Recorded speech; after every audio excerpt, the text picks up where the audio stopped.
Deep, deep beneath the earth, there's a place where darkness stretches into realms yet undiscovered. Reality shifts and its edges blur, creating new spaces and realms. One of these realms is known as the Below, the Night World, or simply the Underdark, for the sun never reaches this pitch-black place. Beneath the sky, which consists of a rocky ceiling that puts even the biggest caves to shame, there are waves of viscous, dark water lapping at the shore of few and small islands. These islands are the only dots of inhabitable land within the large ocean, the Black Sea. The biggest one of these islands might have been earth and rock once, but now it consists of metal and concrete, a city bigger than even the great capitals of the lands above. Illuminated only by the white, harsh light of magical lamps, the City of Shadows is home to many folk. Our three protagonists should be wary though, as a single false step in the City of Shadows can plunge you into the dark forever, just as well as one right move can rise you above the rest. A delicate net of intrigue, desire and death weaves all across the city, connecting criminals, civilians and nobles alike. Everyone has to find their place in it. Everyone needs to learn to navigate this treacherous maze. Can you do it? Or will we die alone and forgotten?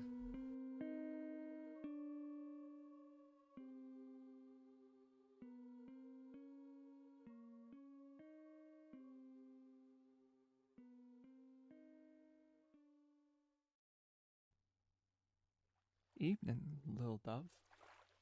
The name's Sahir Marlowe, and I'll be ferrying your ass and all your shit across the Black Sea this evening.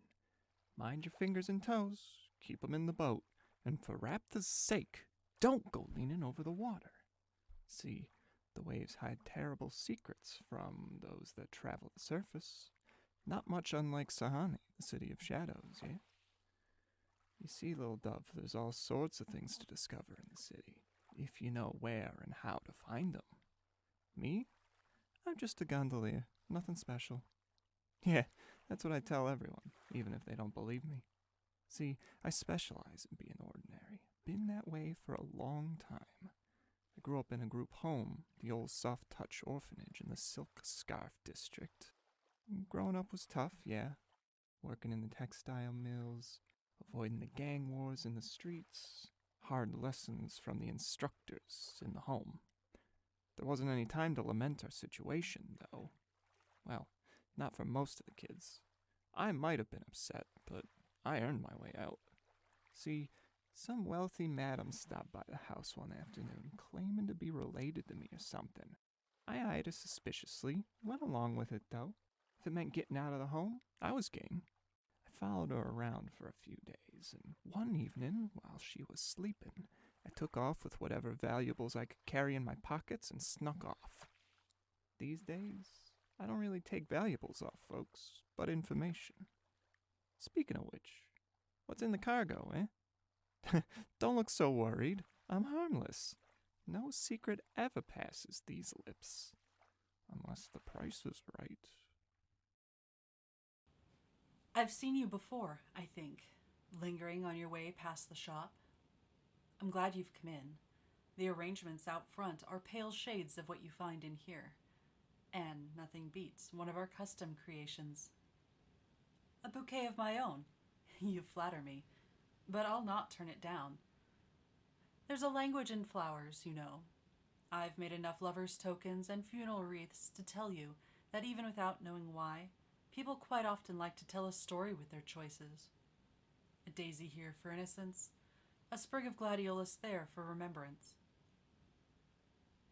It won't be one of those ostentatious ones you see delivered up to the parties and cafes in Cleargarden. So, let's say a bit of hollyhock and lavender for height, some sweet peas, and perhaps some butterfly weed near the hands. There's color, but you wouldn't think it much to look at, no? But see here, wrapped in the ribbon, a message for those skilled enough to read it. Yes, metaphorically and literally, For you see, that is where you'll find a note for your master. I know who you serve, and have been expecting you for some time. Here, have a bit of forget-me-not before you go. A bright spot of blue against the dark of the city to keep you on your way. Hush, little one, for you are safe here in my garden. Who are you, you must be wondering? Well, I am Bronard Denul of the great house Sif, but please do call me Broden. To answer the unasked question, no, I cannot see you. Not directly. However, that is because the natural magics of the world are still at work within me. I've always possessed a certain amount of magic, as demonstrated by the dragon mark of healing that wraps around my horns. A mighty gift bestowed to the members of my house, a gift I was nearly denied when my father was executed for planned crimes against the Night Queen. After that event, I withdrew from the affairs of the house and dedicated myself to this garden. I chose a life of isolation, only leaving to acquire new plants to grow here. But I did not remain isolated. One day I was approached while placing an order for a new flower bush, a group interested in the potential use of gardening to reshape the City of Shadow so that no one would ever go hungry again. I was fooled for a time until my now friend Sahir stopped me and showed me what their true ambition was. I abandoned that group, but they had planted the seeds of an idea. Perhaps I can reshape the City of Shadow through my gardens after all.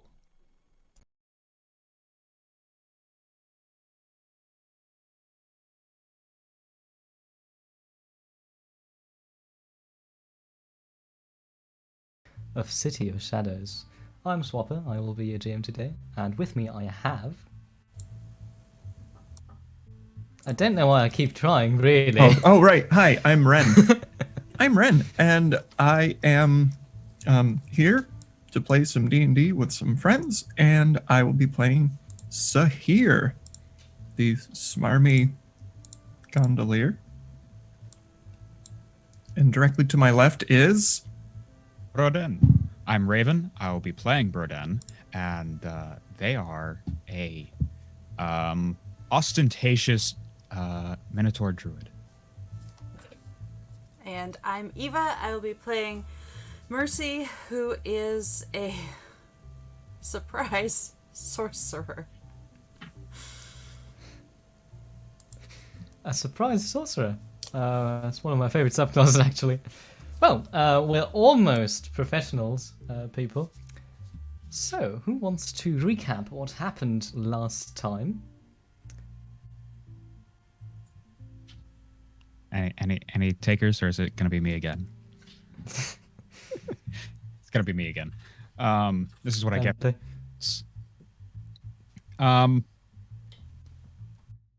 Well, considering that most of the session was us narrowly escaping death by way of cultist, wizard, I think, maybe warlock. Yeah, that was most of the session. There were some cool moments of tossing that one cultist around. They repeatedly were bashed into various walls and containers by Broden. They were recognized by Broden, but only vaguely. They'd never met, but it appeared as though the cultist had been stalking Broden for some time.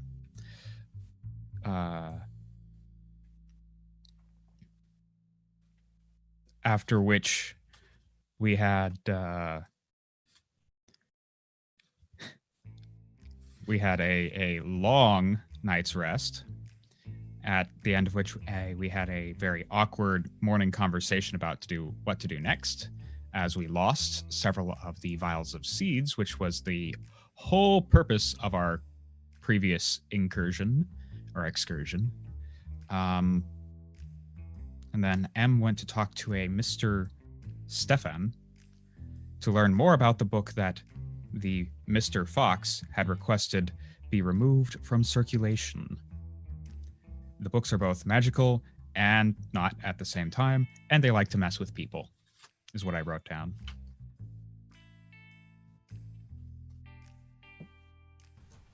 I think that's pretty much it. Having decided that you are very virtuous for taking the recap every week, take a D8 instead of a D6. Maybe that's, I don't know, to keep you from despairing. Well, that's not really my purpose here, is it? So, let me first roll a very important die that you know nothing about. Okay. Without any obvious consequences, let us continue. It is now the day after your very narrow escape and subsequent dealing with the cultists who had pursued you, who had been, I believe, shot in the head and sunk into the canals. This day, Mercy had already conversed with Stefan, but I would like to ask the others what you are doing today.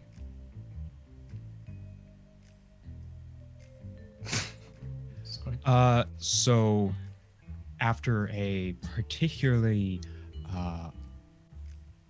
magical night's sleep, in not the metaphorical way, in the quite literal way of having a magical dream, Rodan would be getting used to the new sensations that they are discovering as a druid, being more like having it's like being in a cave and only seeing shadows on the wall, but now you can see what actually is there, because of the magical nature of druids, as well as discovering that one of the plants has flowered early, and finding a fey spirit to be their familiar. They're most easily described as a small white cat monkey satyr thing. And they glow softly in the darkness. I'd like to add one thing, as I presume you once again visit your greenhouse to look after the plants. The petal you had seen previously is nowhere to be found. Just the petal, the plant remains. Cool. All right. So, Sahir, what are you doing? You know, that's a great question. After having that run-in with these strange cultists, I suppose... I mean, I got a job to do, so I'm spending most of my... I'd spend my time after resting. I'd probably get back to work, running a couple of ferrying missions and maybe, just maybe, asking around if anybody knows anything about creepy dudes with glowing hands and tattered cloaks, basically describing the asshole that was tailing us. Can I have either an investigation or persuasion check? Do bear in mind that these may yield different results. I'm gonna go with investigation because that's what I do. I investigate. So, oh, not great. That's 16. Oh wow, wait, I can math. 16. That's a 14. Well, I believe that does get you some information, though nothing conclusive. Apparently there are quite a few spellcasters in the city who match that description, and I mean, it's not really an MO having a glowing hand, but there's nobody that strikes you as that person who's been it all along. You just have more general information and may be able to recognize some people if you run into them.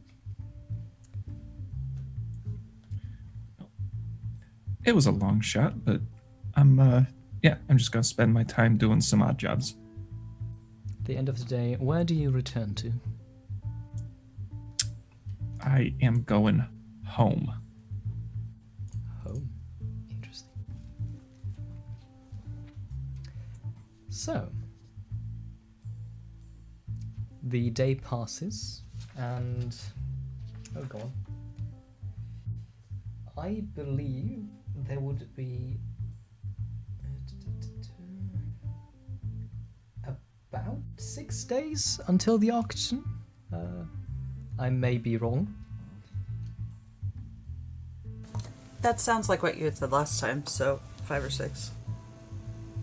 It was Okay, yeah. So, 8 days. 6 days. I'm just going to write that down now. It was 8 days from the fight. 8 days. So that makes it 7 days till the auction. Look who found her notes. Ooh. So, you still have some time left for your inquiries and other possible activities. What would you like to do over that time? I am going to do 2 things, but those will not occur until a bit later. Oh, and of course I'm going to be rolling ominous dice. Yeah, that's fine. That's totally fine. Em would like to head to... she had talked to Stefan about, I believe, Mr. Baramani's collection, and heard that maybe some of Catherine J. Donning's books might also be in the library. That's correct. I can't remember. Would she have access to the restricted section? I don't believe she would have access to the university much. No. You do not, as you have not officially enrolled there. So you don't even have access to the normal library. She's a could sneak in student there. of life. That is something I often tell my mother.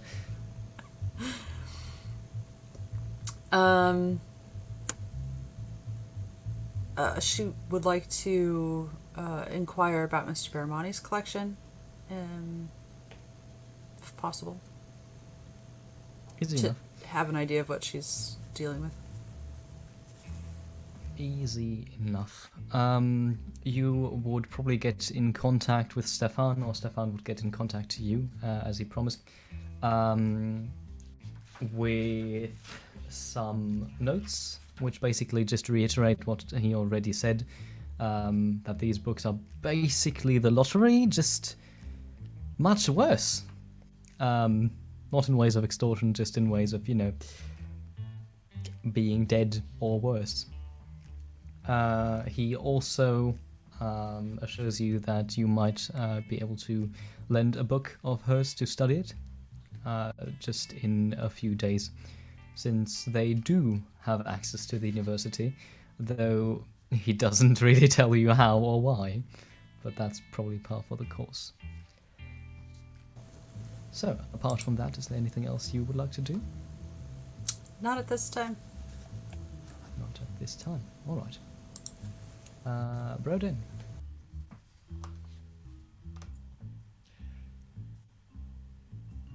I think that they would be more that they would probably go and talk to Isabel about finding someone appropriate to tail Broden around as a bodyguard. Someone appropriate, would you like to describe the skill set you're searching for to me? Well, someone big, beefy, not Broden beefy, not Minotaur beefy necessarily, just someone durable.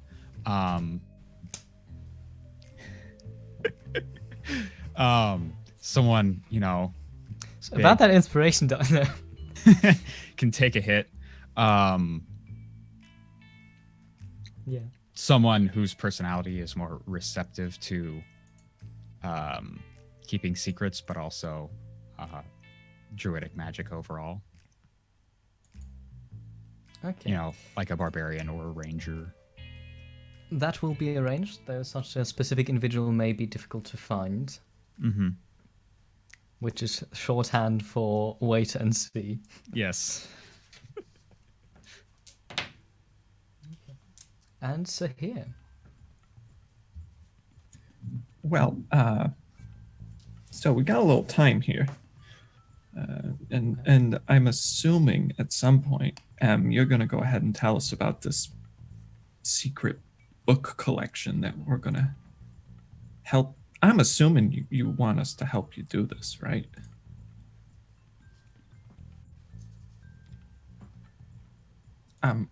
Yeah. Okay, great. There's one thing. I mean, it would be helpful. See, you say that now, but when it gets down to it,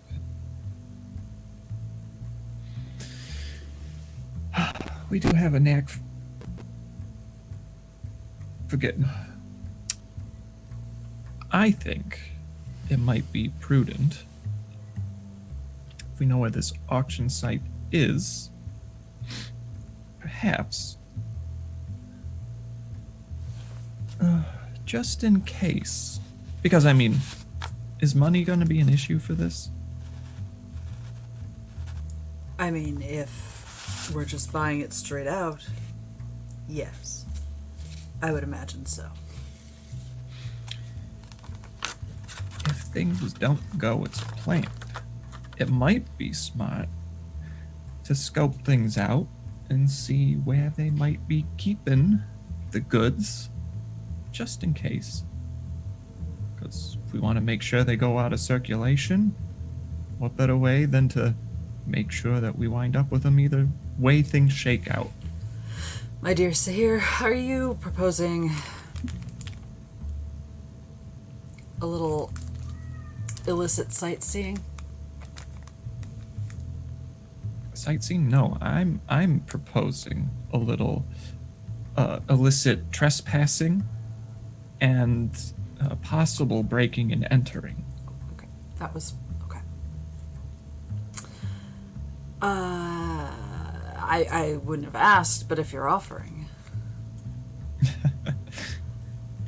you know, you never have to ask to get me to do it.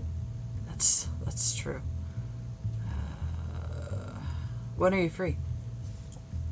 Oh, I'm free all the time for this type of self-insertion.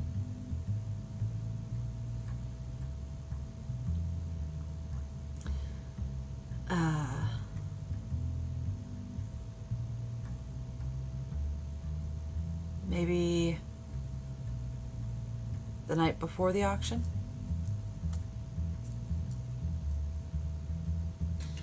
I see your face. Not the night before the auction.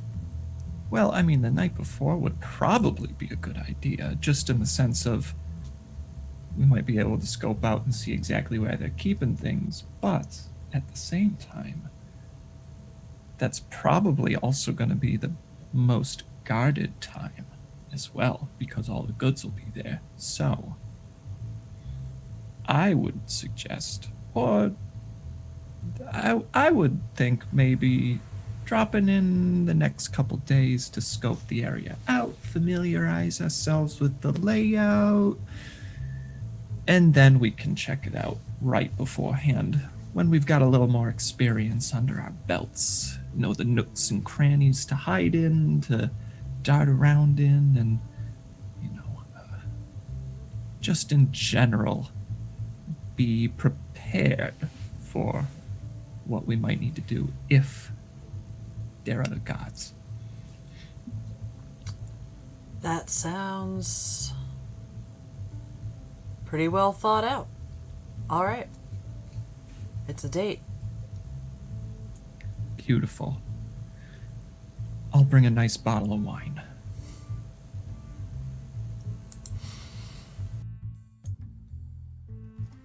So, I believe that means I'm going to actually literally go look for a bottle of wine to bring with me for a late night reconnaissance within the next few days. That's what the kids call it these days. Yeah, absolutely. Absolutely. So, before I ask for some rolls, you certainly remember the things I wanted to do, I presume. They're coming now. So here, let's start with the interesting one. You gain a message through some way. I presume that Lady Cornwallis can contact you, or you periodically check in with her, that she requests a meeting. When does she want it? She does not specify. Of course she doesn't. She... Oh, that lady. Oh. Let's see. She operates by the theater. I'd probably be better off. I'm gonna have to go late night someday. She does afternoon and even performances. She's not gonna be up that early, so I'll stop in. Alright. On the day you do stop by, I presume interrupting your late night reconnaissance, she is... Remember how I said once she was dressed as a Christmas tree? Strip everything but the lametta and the lights and put it on a black outfit. This is what she's wearing now. As you find her almost at ease in the foyer of her theatre, chatting to nobody and sitting in the corner. She looks quite exhausted. You do know that today had a performance that has not been very well received by the audience.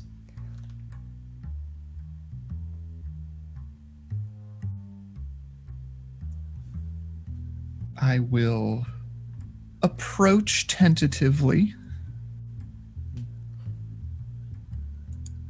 As soon as she sees you, her face lights up, almost literally, in a smile, and she stands.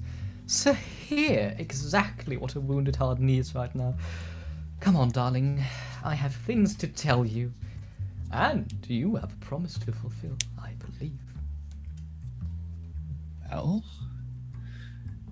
lady, you are looking absolutely resplendent. You are flattering as always. Of course. I can't help myself. And I'll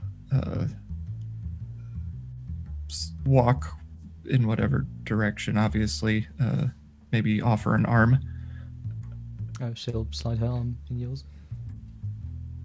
And my offer, of course, hinges on whatever you have found for me. Of course, you and your politics. Anyway, pardon my language.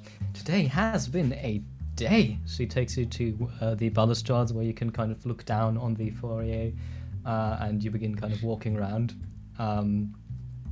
Apparently, there's nobody here at this time of the day. She begins to tell you things. So, you've been asking me to look into people who might have weird herbal remedies and things like that, plants, yes? Mm-hmm, I have. So, there has been the most interesting rumor in the House of Sif lately, which is that one of their more eccentric members, Lord Mara Sif, And at this point, I'm afraid I have to interrupt roleplay for a second in linguistics. In this case, I am using the word lord in its gender-neutral form, which derives from the Old English word hufflord, which means loaf keeper, and is gender-neutral in its origin. Also, the alternative sounds really fucking stupid. Anyway, let's return. Apparently, they have proposed a rather radical restructuring of the city to be brought to the Night Queen's attention. Currently, the house is still divided among itself. I don't think it's going to go through, but I thought it may be something that interests you. She proposed to flatten the huts completely. I don't quite know exactly what she wanted to do with the inhabitants, but as people of our social standing are prone to do, I don't believe she gave much thought to that. And they want to erect parks and additional food suppliers there, which is the main draw of that particular proposition. Is that something that you wanted to know? Well, it's not really about strange herbal remedies or But it is about a person who has a big affection for those. It is about someone who's asking something harebrained, as a lot of those hoity-toity nobles tend to do. Oh, well, that's certainly She raises an eyebrow. interesting. Lady, I apologize. I mean nothing about your primary clientele, other than the fact that sometimes they don't know a nice thing when they see it, and I motion towards the stage. And Damn, you're good. That is true, yes. That is very true. Oh well, no need to spare my heart. I can see on your face that today is not going to be the day you're on my stage. I'll kind of shake my head a little bit and look down. Well, there's always next time, right? And I'll take both of her hands in mine, and kind of give them a light squeeze. We've been playing this game for so long, haven't we? She pulls out one of her hands and smacks you lightly on the head. You are such an actor, you know that. Fine, we shall play some more, but I will get you sometime. Oh, I have no doubt of that, and I will offer a kiss on the back of her hand. You old charmer, you. Well, off you pop. My lady, you are the brightest performer on the stage. She looks down on her current attire. That is true. If you do happen to find anything else, I'm always at your pleasure. I will keep both eyes out. I will give a light bow and be on my way if the lady is satisfied with our exchange. Yep, she kind of turns around and leans on the balustrade, and though her back is to you, you can almost see the slight smirk on her face. If nothing else, you've brightened her day. Not that it needs any brightening at this point, really. So, is there anything you want to immediately do with that information? I would like to... Well, I will bring that to Broden at some point, because I'm sure they'll be able to help me figure out where the heck this Lord Marisif exists. And maybe at some point we can arrange a tour of their holdings. All right. Broden, is this a conversation you feel needs role-playing, or can we do that off-screen? I think we can do that off screen. All right. I'm known for asking questions that are not at all very leading. Which brings me to the second and even more interesting thing. Mercy. You gain a package. It is a small package, roughly twice the size of that fateful exploding box. It has been delivered to the cafe by the, very pale, scary-looking man, quite big, and includes a note by Stefan. This is one of her books. Please be very careful and do not read it.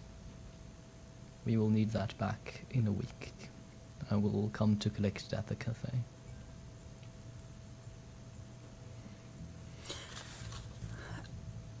I would like to take it back to the...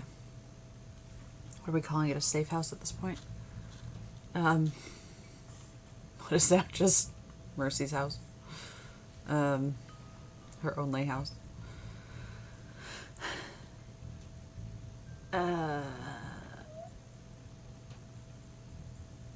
She will shake the package a little bit.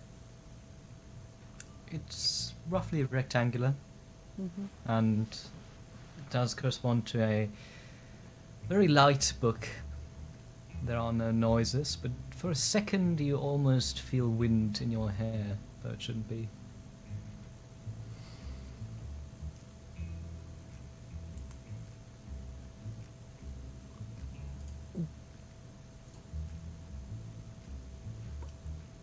She would start to unwrap it and then briefly consider if she knew of any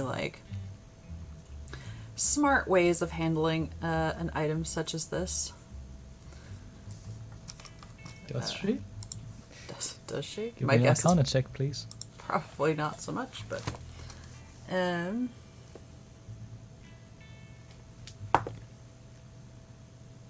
15. 15. I mean, some of these things are just common sense. But then again, this is not exactly a magical item, is it? It's neither an object of power nor an artifact. Nor is it even a normal magical item. So all the rules are basically out. If you could conjure a magical circle to contain it, there would be nothing to contain. If you could lock it behind lead, who knows if it will even stay there. You probably shouldn't read it, though. Probably not. Is anyone else in the house? Which time would you have picked? I'm pretty sure you could just arrange a time when nobody is there. Yeah, probably. Because when you do foolish things, you should make sure that either you have an excellent safety net or none at all. So, she would pick a time. You heard it here first. Mercy's, Kids, please try this at home. Mercy's life lesson number 15. What's 1 to 14? We'll get to them. Assuming she survives the session. A posthumous collection. Okay. And she'll just unwrap the book and look at it with the cover closed at first. Yeah. So you gently unwrap the brown paper from the book. The book is light blue in colour, and the only kind of ornaments upon the cover is another shade of blue that kind of seems to form almost a wave, but in the shape of wind. And the title is displayed in very plain grey letters. The title is a question. It asks, "Where does the eye of the storm go when it is closed?" And underneath, there's in even tinier font by Catherine Jade Dawning. As you hold the book in your hand, it feels very light. But the wind sensation you felt before isn't back. Is there anything on the spine or the back cover? Is it like a canvas? Not really. Or a leather? Yeah, it's like a canvas cover. Not really, but from what you can see of the pages inside, it seems to have been read quite thoroughly.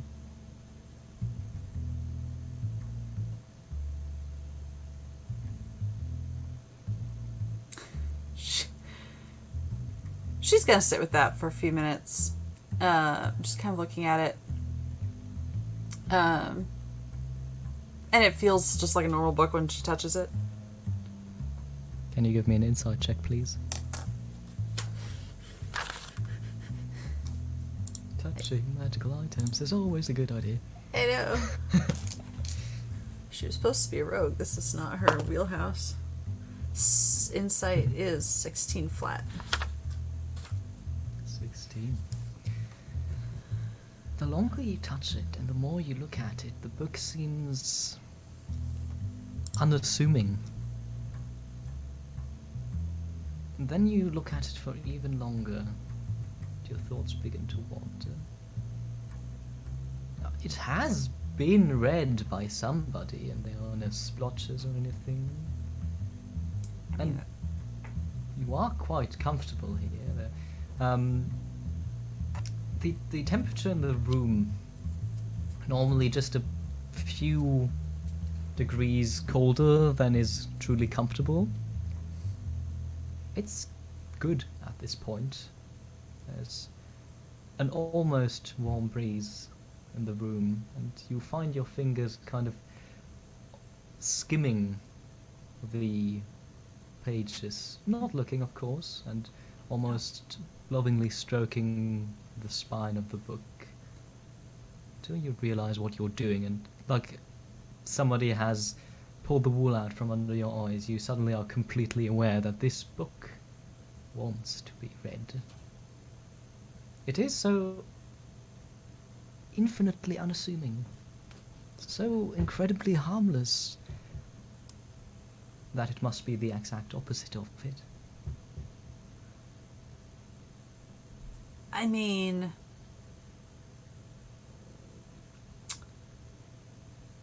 it's been well read, and it's not covered in viscera or anything else that I can tell, right?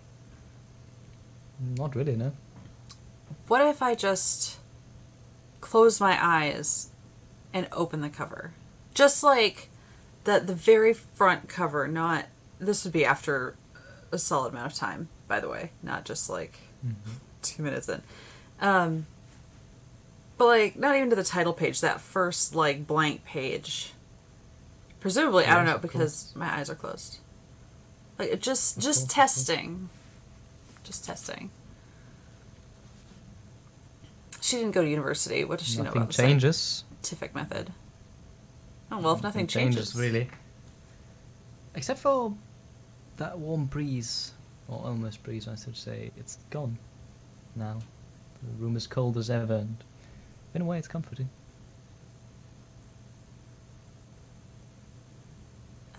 With that surprising sensation, she will open her eyes.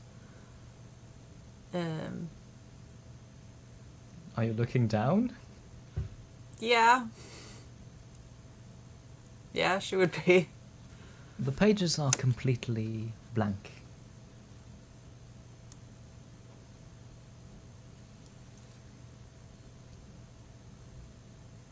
At that point, she would flip through the pages. Like, just kind of do the... Every single one is blank. There's none of the beautiful poetry that she supposedly wrote. Nothing.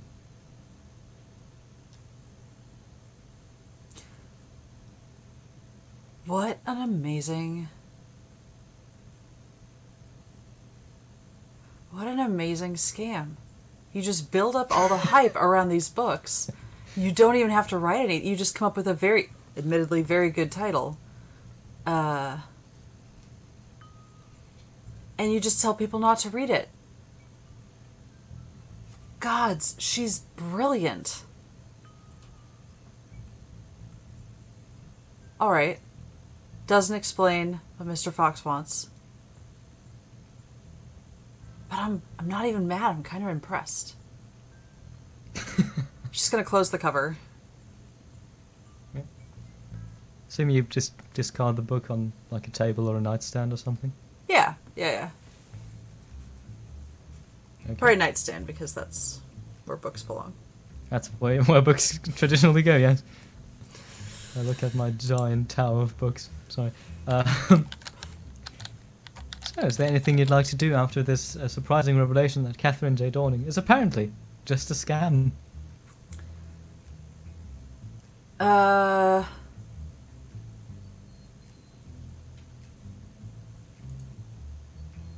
I would like to make, assuming I have some paper somewhere.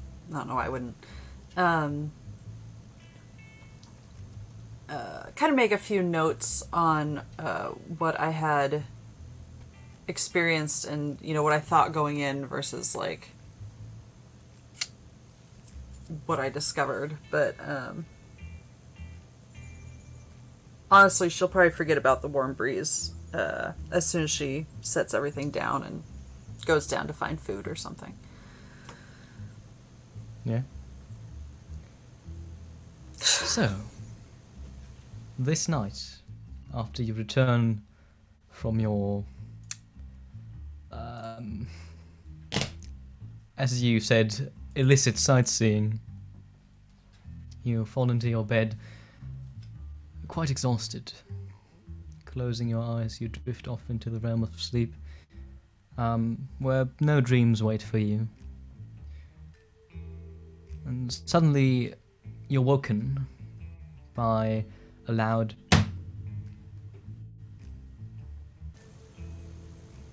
the chamber around you is dark, though of course your eyes can pierce it. And give me a perception check, please. Something else I'm probably equally terrible at. Yes, of course. Another 0. Of course, I like asking for wisdom-based skills in such situations. Yes. Since you have none. That would be a flat 6. Please and thanks. Well, you don't immediately see anything wrong, and you Really? almost drift back to sleep. And you hear the noise again. This time it's less of a... what sounded like a... I think the best visual to describe it is if you would throw a seal against a wall. That's what it sounded like. But more of a Wait, no. dry, thudding sound. No, we're not walking past that. No seals? No, like, we're not. No, okay. yeah. Like an... I'd like to call it an almost wet sound of something big slamming into something immovable. Okay. This time, however, it is dry and less big. Almost like a rustle.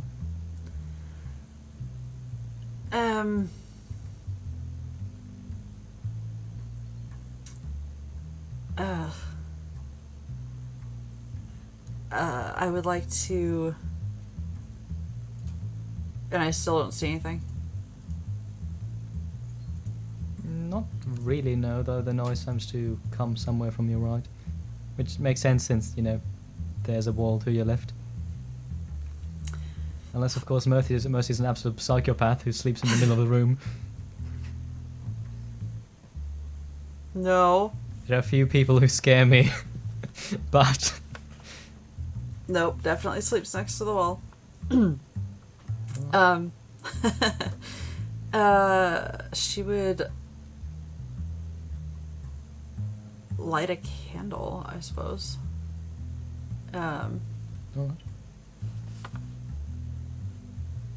With a brief muttered, Mm. "What the fuck?" So you ignite one of the matches, light a candle. The flame flickers for a few seconds. Then you see the room, this time in color. Nothing seems out of the ordinary. I mean, the first idea would, of course, be the book, but it's still sitting on your nightstand. With, it's turquoise color. I'd like to investigate the window.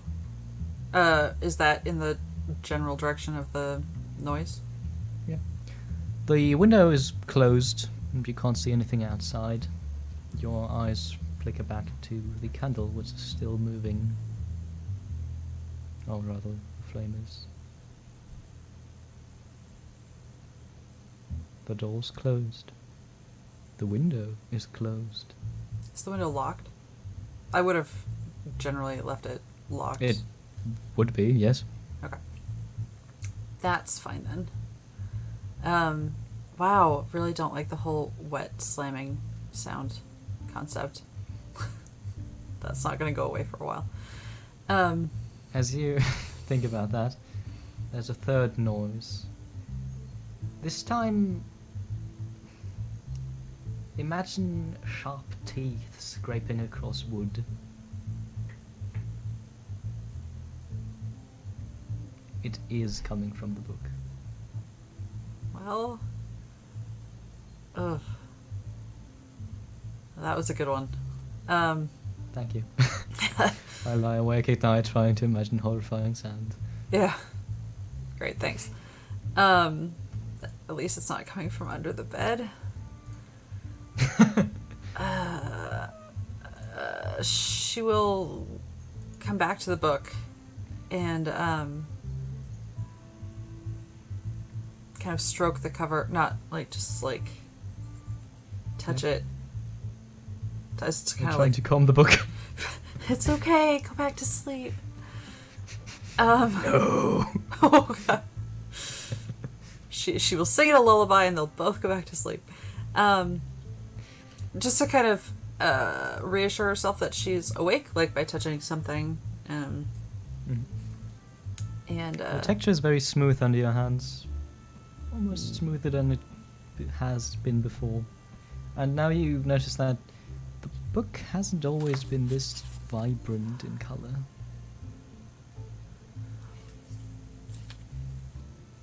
less canvassy, you would say? Still canvassy, though almost slick.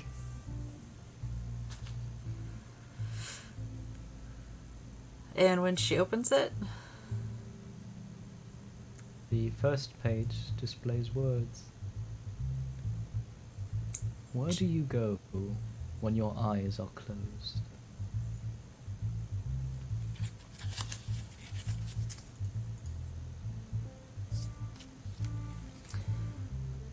is it a print or a handwriting?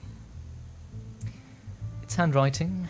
The ink seems to be very fine, a bluish black color, and the words are quite big, taking up 2 pages, written in the center of them.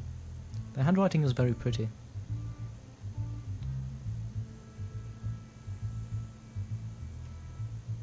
What's on the next page? You flip the page and there is another question there. Where do you go when your heart is gone?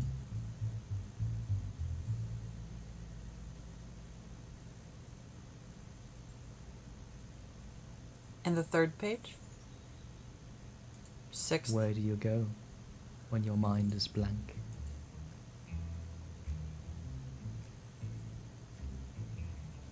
And the next? She's just gonna keep... The next page is empty. But as you hold it, look down on it, there is a fourth and final noise this night.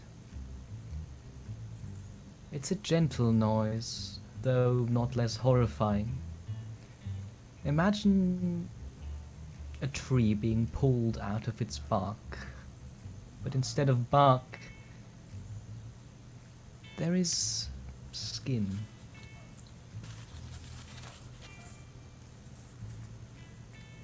And you can see the words forming upon the page. Where do you go when you're empty?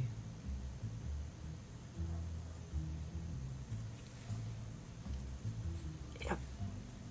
Then the book blinks and folds itself into space and away from your hand.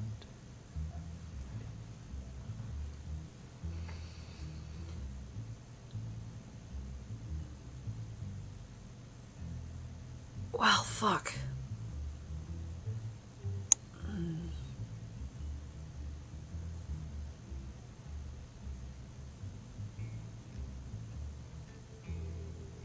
How do I feel? I mean, Something is off. she's but weirded there's the nothing fuck out, physically but like, wrong with you. Yeah. Okay. But, you kind of take a moment, take a breather. I presume overcome the panic that you now do not have the book you need to give back. yes, that is. And in a moment of quiet introspection, I do so love using this image, so if I've used it before, please do forgive me. Looking into your mental landscape, is it almost as if somebody had broken into your house and moved all of the furniture? Just slightly. A centimetre, maybe not more, not even. But for a second, everything familiar seems so terribly wrong. You can't quite put your finger on why.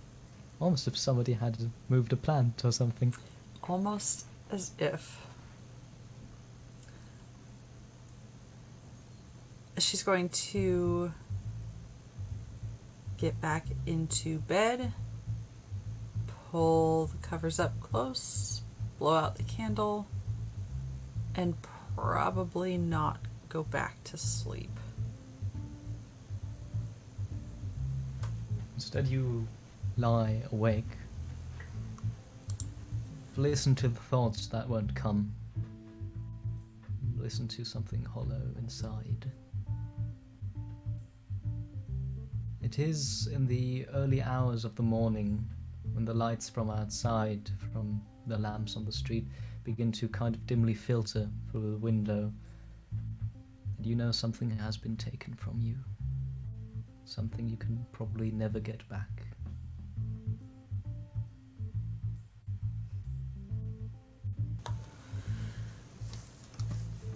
I don't know if you answered me, but you are muted. Okay, you're aware. So, after this wonderful revelation, thank you so much for bearing with me. Can I have some rolls for a very, very dramatic shift in almost murders? I would like some stealth and perception checks from Sahir and Mercy. Actually, how do you go about, since this may not be stealth? Are you kind of stealthing about, trying to hide behind barrels and crates, or are you just, going a completely different route? Are you perhaps questioning guards, disguising yourself as tourists? I mean, tourists. As much as a city that doesn't have visitors can have tourists.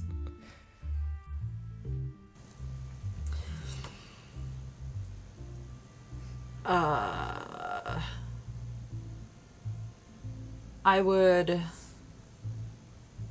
take Sahir's lead because they seem to be more decisive and knowledgeable about such things. You flatter me. Remind me, please, DM. This sale, this auction, it was taking place where? It was taking place in Clear Garden as opposed to the market, the bazaar. And you do know it is being led by Franklin Adonna, one of the lower lords of House Adonna. More of a merchant really than a noble. Don't tell him I said that.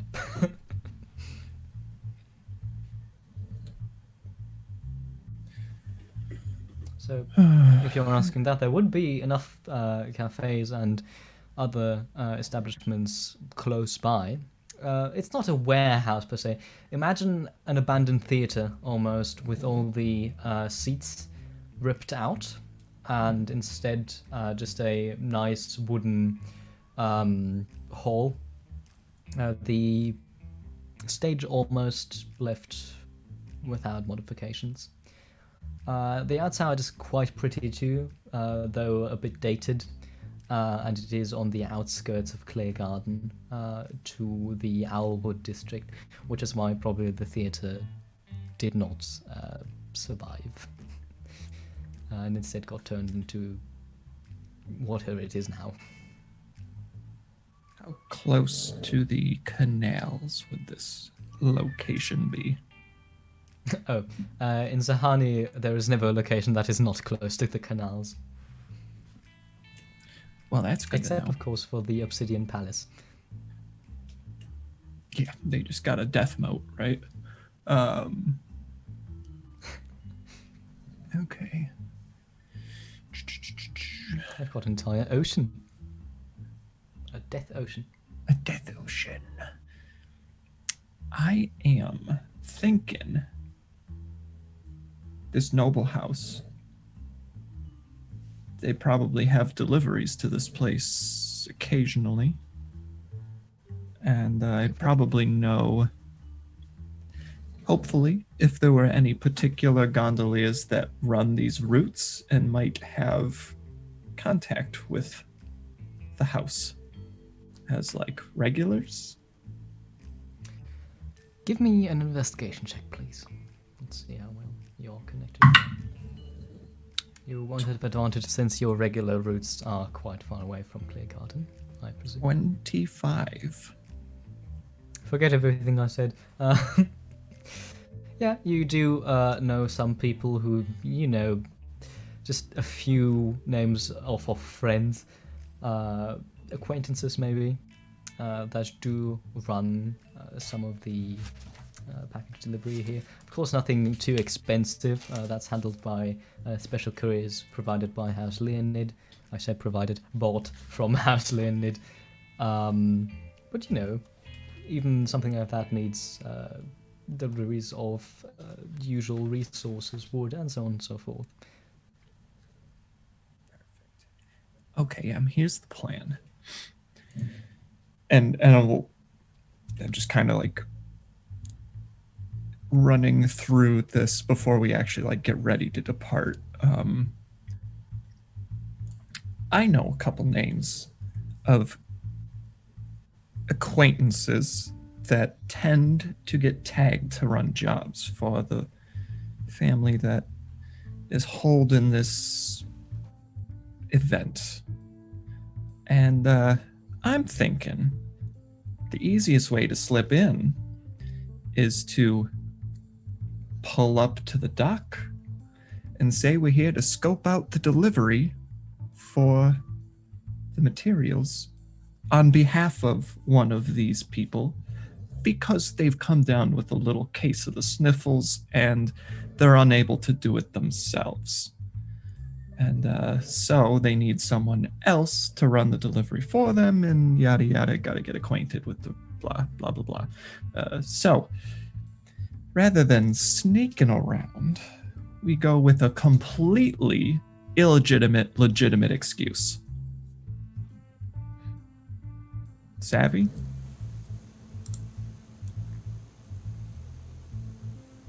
I like it.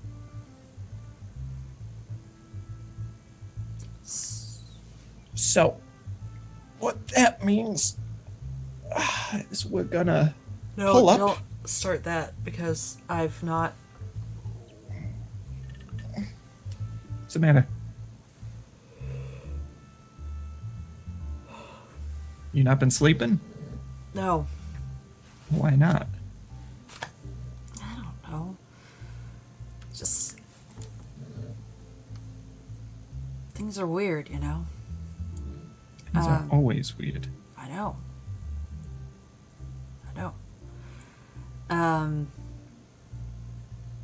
Yeah, I'm here. Just you can't yawn. Because then I'll yawn, and then we won't get this job done. How unsettled do you look? She probably looks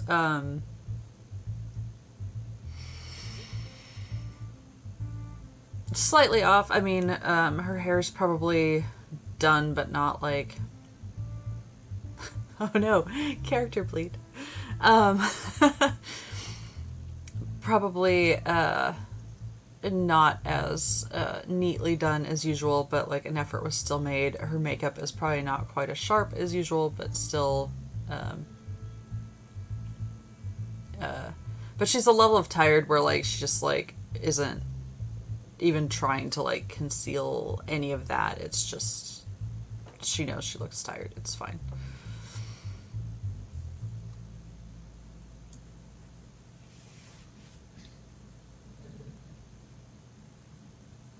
You gonna be able to do this? I don't need you falling asleep at the wheel, you know? No, falling asleep would be nice. Aren't you steering? That's your thing is the steering. It's a metaphor. Yeah, no, we've got this. We're just asking some questions, walking around. All right. Just, I don't know. No? No, whatever. No, we're good. All right. Maybe you can catch a nap on the trip over. I don't know. GM, can I sleep on the way over? Is this the day directly after you haven't slept?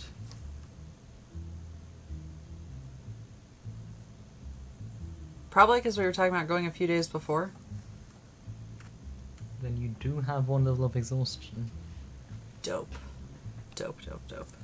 I mean, yes, you can definitely long rest on the short rest on the gondola, but you know, not long rest on the gondola. Unless, of course, Sahir drives incredibly slow.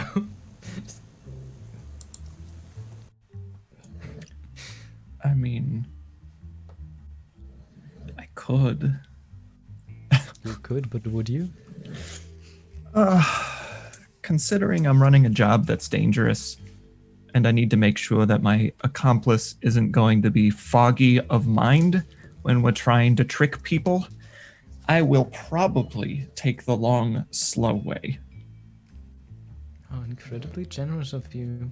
Also, it would benefit me to not come directly to the location, so that way they don't know exactly where I'm originating from. Fair. All right. You take the long scenic route and do get a long rest upon the gondola. Gondola? Oh, good morning, gondola. Until you reach Clear Garden and the aforementioned abandoned theatre. Only it is not quite abandoned, as there are definitely some people who look just too much like security to be actual security. So probably mercenaries. You reach the docks closest to the theatre, and are almost immediately greeted with a halfling woman who kind of has this long, almost punky hair with the black spikes, who's wearing an actual armor. It looks quite banged up, but she has an armor and is definitely holding a sword in her hand, which she uses to kind of just balance her arms. since this does not seem to be a magical blade, I presume some of you might wince at the thought. And as she sees you coming, who goes there? Evening, and all. Is it? Hello. I don't know what time of day it is. Good time to you. It is about evening. Just imagining the boat like slowly pulling up, and I just call over. Yeah. You have to pardon me and my associate, but I'm here on behalf of. I mean, I don't have to, but. Well, Go I on. beg your pardon. Okay, Semantics. sir. Oh, I like this one. I'm here on behalf of the. God, sorry. What was the name of the family? Sure. Idonna, one of the 13 great houses. I'm The House here of the on King. behalf of the Donna's usual delivery service representative. And I kind of stomp my foot on the gondola. You see, they've come down with a little bit of ooze cough and are currently unable to pilot their gondola. It's a real shame because they were looking forward to running jobs for the family here. And Now you want in. What's that? And now you want in. Yeah, they asked me to scope out the route for them, see the delivery location, just so that when the next big job comes up while they're still sick here, they had told me something was happening in the next few days, and I wanted to make sure that I knew exactly what the family would need from me so I could be in and out professional, this and that, and be done with it, you know? You Can I have look a deception check, please? you look like someone who understands being on top of the business, so deception Do I? check. I sure hope you do. Because if I look like I'm feeling, I'll look like shit. 21. 21. Okay, so if we're... So you offed somebody and now you want to take their job. Got it. Get it. No, of course you didn't. No, you didn't. No, of course. I look at and give like the side eye, like, well, and then I shrug a little lightly. Okay. Em just And- shrugs back and Lash the gondola so that she can get off first. Don't Yeah, get in they'll- the way once you're inside. Next time you are here, do have a delivery. Was. Thank you. You won't even know I'm here. Well, we're here. And I'm sorry, what was your name? Ida, Thanks, Ida. you're welcome. Appreciate it. Your professional courtesy to another professional. And I'll just start walking towards the door with a little bounce in my step. She returns to being nearly asleep on her feet. So, scouting out the warehouse, then it is. Can I have some investigation checks, please? As you're both trying to ascertain where everything is, and also not trying to be stabbed.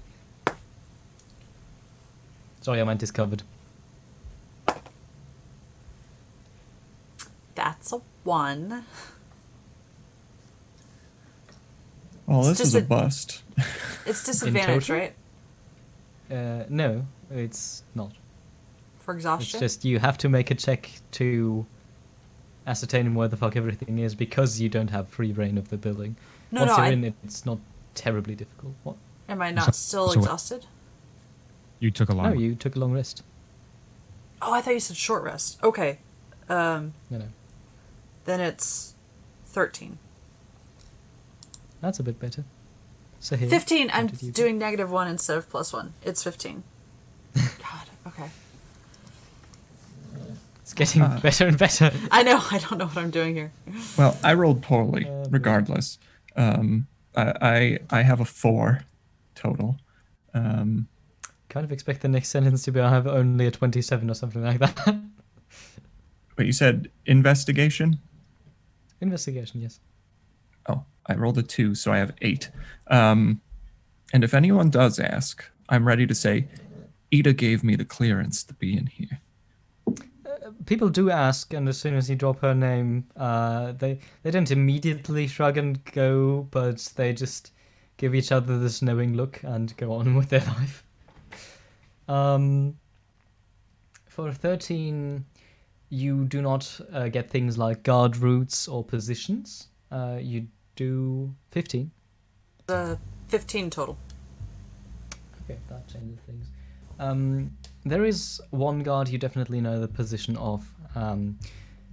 Somebody is going to be stationed at the... I forgot its name. 1 second.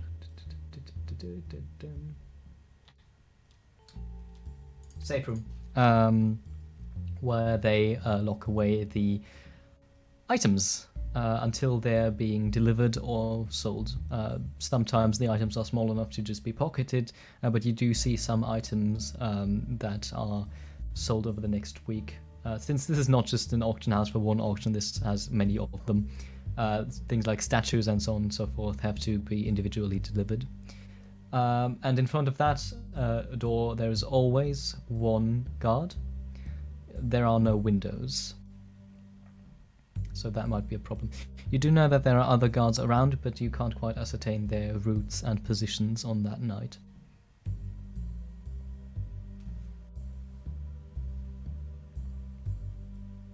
Anything else you would like to do in preparation?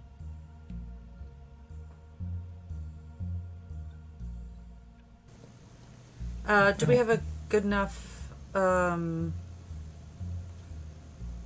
concept of the layout to like reasonably accurately sketch out a map and all that sort of stuff? Give me an intelligence check, please. Because you can pull the stunt at most twice without it being incredibly obvious what you're doing. So you basically have to memorize the entire building in 2 goes, maximum. Just straight intelligence? Just straight intelligence, unless... 16. I don't believe anybody of you would be proficient with this kind of work. Nobody really of you is a hobby architect, as far as I know. So no. You want both of us to make that check? If both of you attempted. Or just one of you with advantage, really, if somebody's helping. We're both doing it. Yeah, why don't you go ahead and roll with advantage, Em, as we're both kind of scoping it out. That is a 19.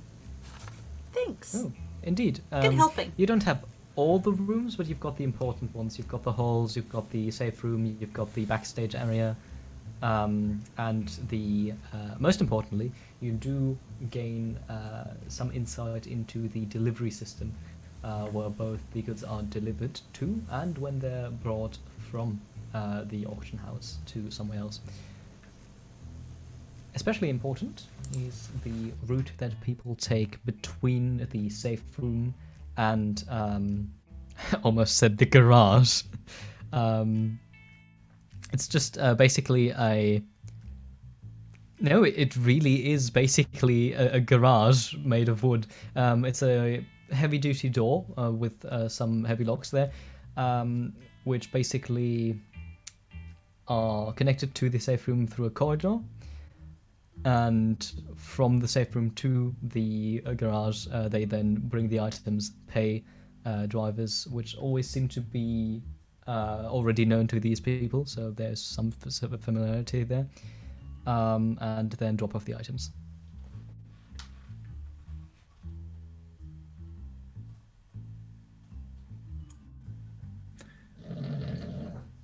Well, after we make a couple loops, how you feeling?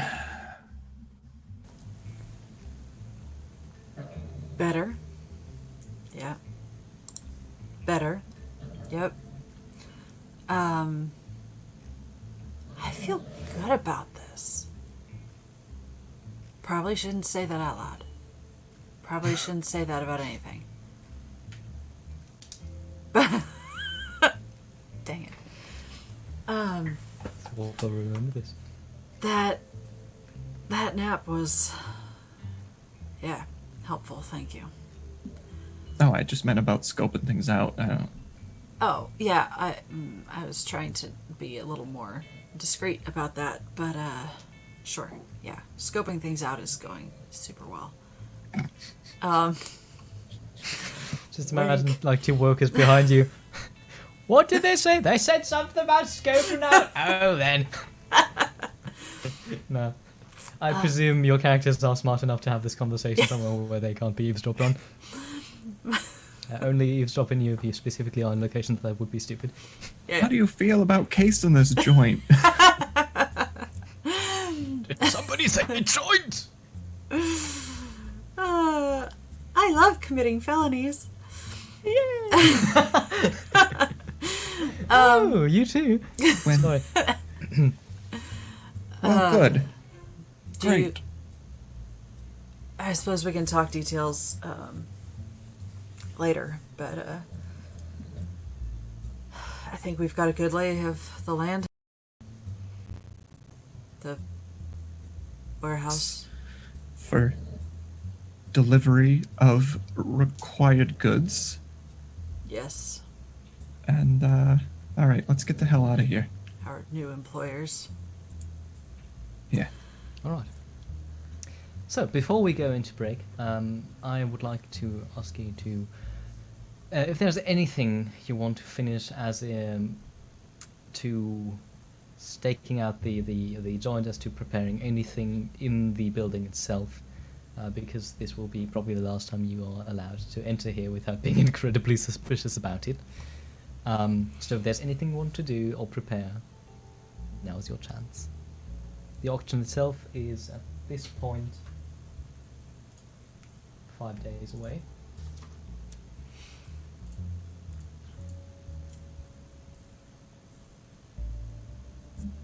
Can't think of anything. No, M is fairly distracted with other book problems, and Mr. Baramani problems.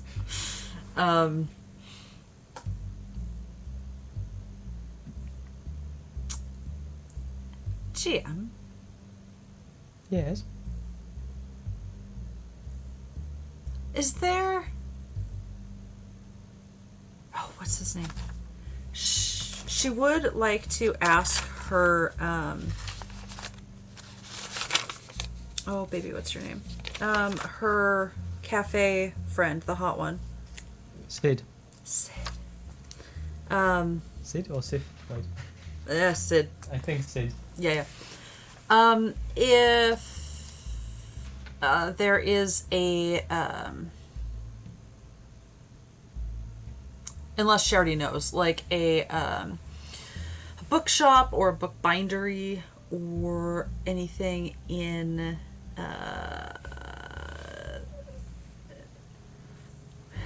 yep. Yep. Oh, have you now gone to scamming people yourself? It's good to have a backup plan. Yeah, there are definitely, especially in Clear Garden and another district, a lot of bookbinders and so on and so forth. You could definitely pay somebody to have a replica made. It's not that terribly difficult or even expensive, really, since it was a rather small book and didn't have any kind of intricate lettering or even any kind of ornamental functions besides the wave wind thing. I would like to do that just in case.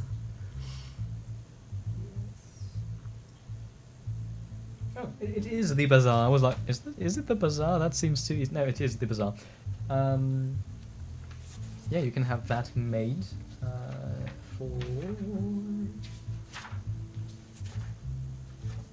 I have services somewhere. 3 gold pieces. That They seems said I reasonable. wasted my time, but I knew bookbinding was going to come up somewhere. Yes, that seems a fair. Would you like to rent an approximately 5-meter long stick with a rubber duck on the end of it? Yes, I would. Okay, that is 6 silver pieces. Fantastic. I believe that is about the point where we should go to break. Sorry, take a break, not to break. It comes later. So, see you in, let's say, 15 minutes. And, do I smell a heist? Oh, sorry, arson. That was arson. Silly me. Goodbye.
and welcome back.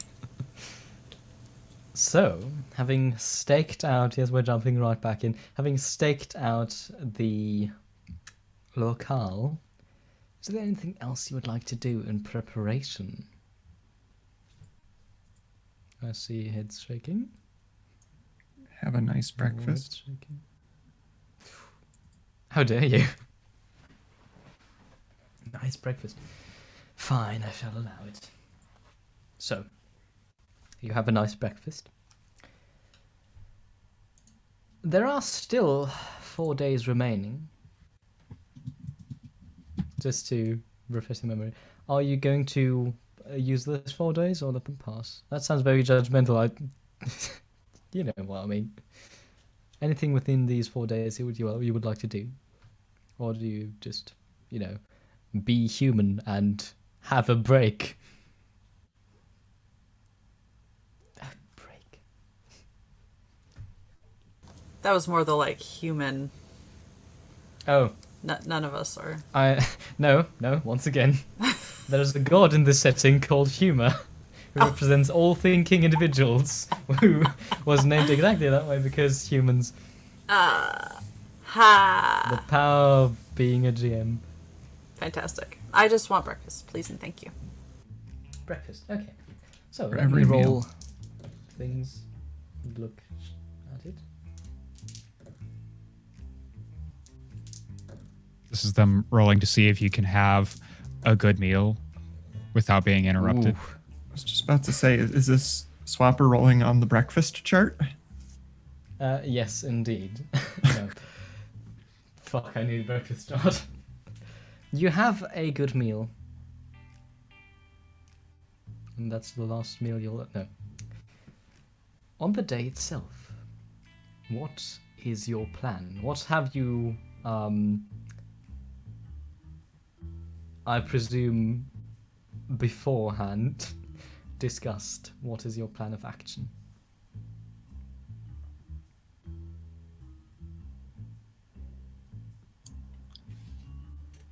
So, are you going to go over the details with us one last time before we head out to do this job with you? Yeah, that. Is Broden aware you're doing a job yet?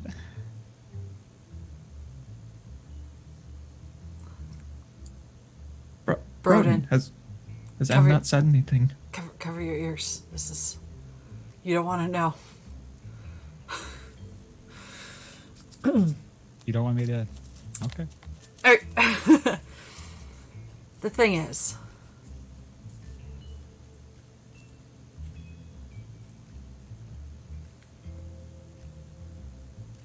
how do you refresh my memory? How do you feel about like laws and stuff? Just on a purely philosophical.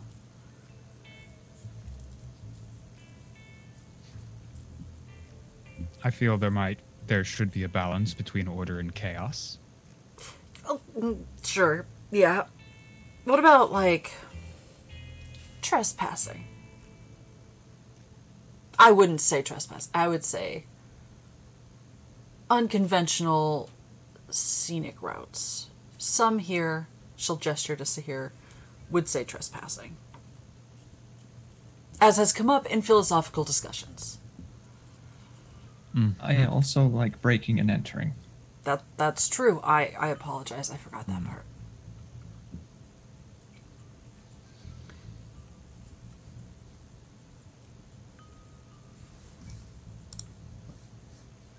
I feel...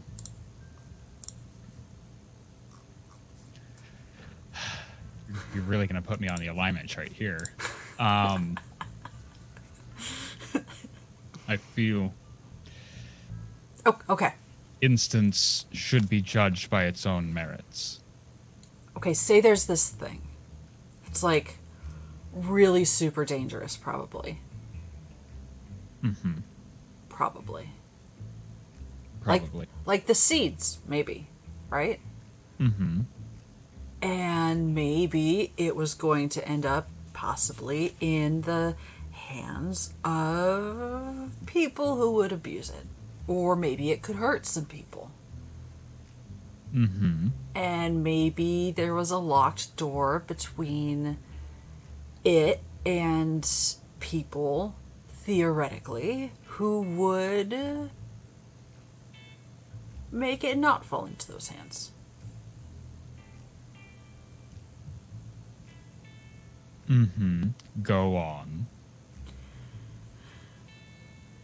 Theoretically, say there was an item that was being sold somewhere to probably the wrong people, and some other people could just break in, as some might say, or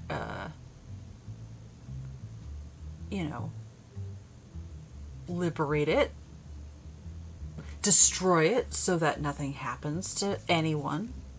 No one is hurt or injured. Mm-hmm. Philosophically, where would you maybe... What would you think about something like that?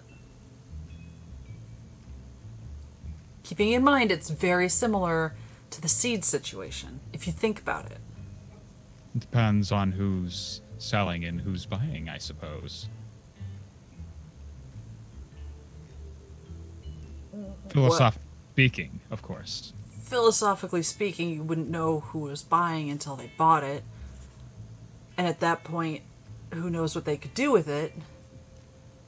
And, I'm just... I mean, the sellers are, like, fairly neutral, I think. They're selling it, they're not using it. Probably.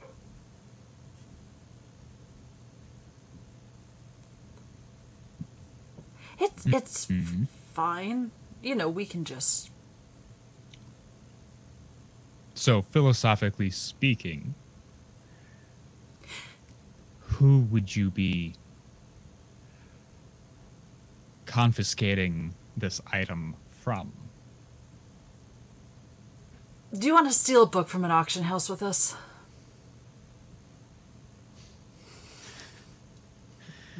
And so the metaphor falls away.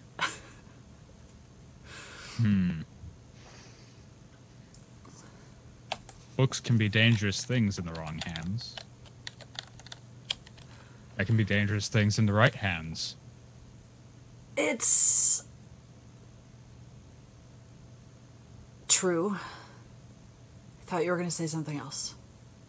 Yes, it's dangerous, but also not just like regular dangerous with like knowledge is power and all, whatever. It's like the tingly sort of danger, where like you can read the book and die. No one knows why. Has Broden heard of this kind of book?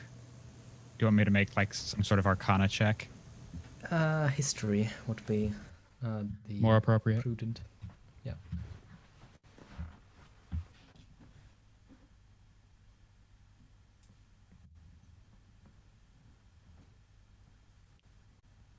Say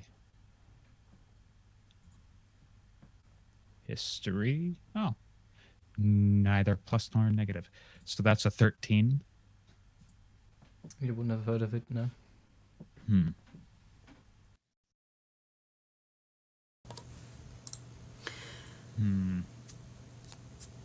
It's fine. You can stay home if you want. And who are you stealing it from? Who is the auctioneer?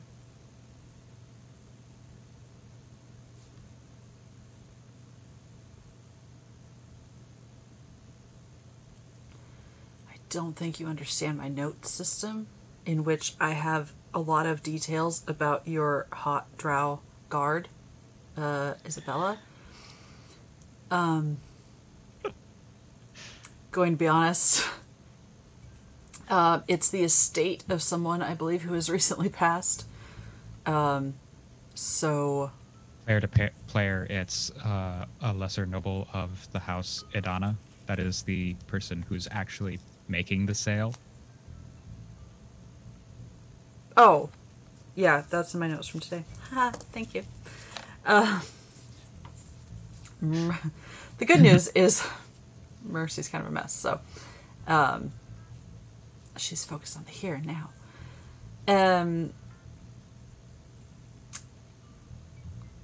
I don't know all the details of... I'm sure they know what they have. I just need to get the book away from them and from anyone else who would have it.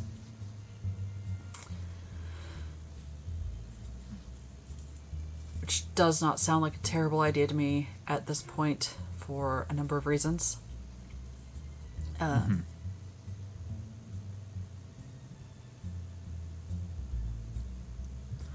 So, I'll buy you an ice cream.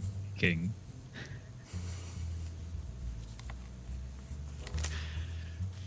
Philosophically speaking, I would not necessarily go and tell anyone about this particular instance, but it would be helpful to know who I would be aligning myself with and against. Us, Verden, us, Sahir and I. That we're the ones driving the... Yes, I got that. No, I mean, I don't need to know who asked you to retrieve this book, but I need to know who you would be retrieving it from. Oh, the Adonas? Is that... The Idonas. That would be the house of making. They won't miss it. It's probably insured. Ensue ants. Yes. Making a joke to Discworld. yes. Yeah. Yeah. And my thought that I haven't said is maybe we could take a few things that seem dangerous, not just like, art or whatever, so that no one knows exactly what we're taking, for what reason.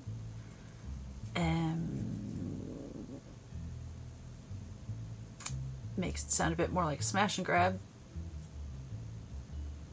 Is that right, Sahir? Is that what you call it? Smash and grab? No, I wasn't planning a smash and grab here. Because they're going to notice it's gone, right? Well, so it'd be good, maybe, like, we take a few books, which, morally speaking, is a little shadier, I suppose. But safer.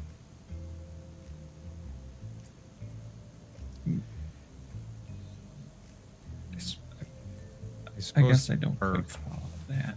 There are ways to participate without it being obvious. Of course, nothing stays a secret from those who are willing to pay. No, it really doesn't.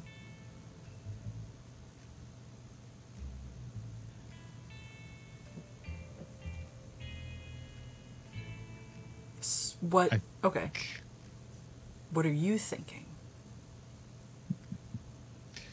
I think that you've probably already figured out a plan that you're obligated to follow through on.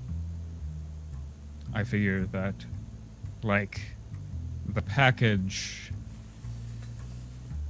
that we escorted you with, this is probably on behalf of someone you'd rather not get on the bad side of. You're not wrong, but I sort of feel like this is painting me in a bad light, and I don't know how to feel about it. I mean, just go ahead and say it. You run in circles with people who aren't very savory. It's fine. There are those that would describe you or I as unsavory. To be fair, neither of you have gotten us blown up. Almost blown up. Yeah, True. I mean, there's still time. Yes, of course, there's always time for that. Let's say I'll help you in whatever manner I can.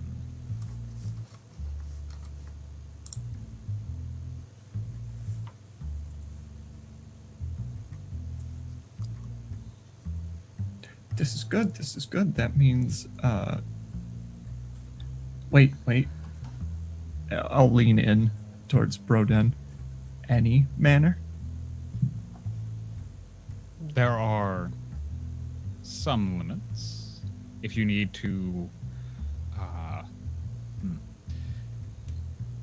pass off an item to someone in a crowd, I can perhaps be in the crowd.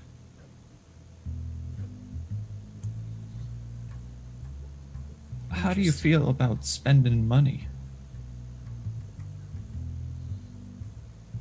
I don't have an unlimited personal finance, but I can spend. I have some disposable income.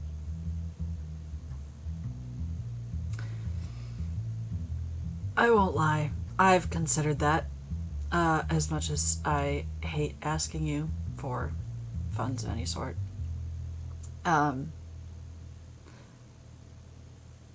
I feel the parties who would be interested in such an item probably have extremely deep pockets. From the sounds of it, that is likely. And to wait until the day of to find out How deep? how deep. If we were unable to purchase the item ourselves, They we would would- likely be able to secure it with those pockets as well. and likely stronger security than the auction house will have. And I suppose there are those that will probably already be going there specifically for this book. I would imagine.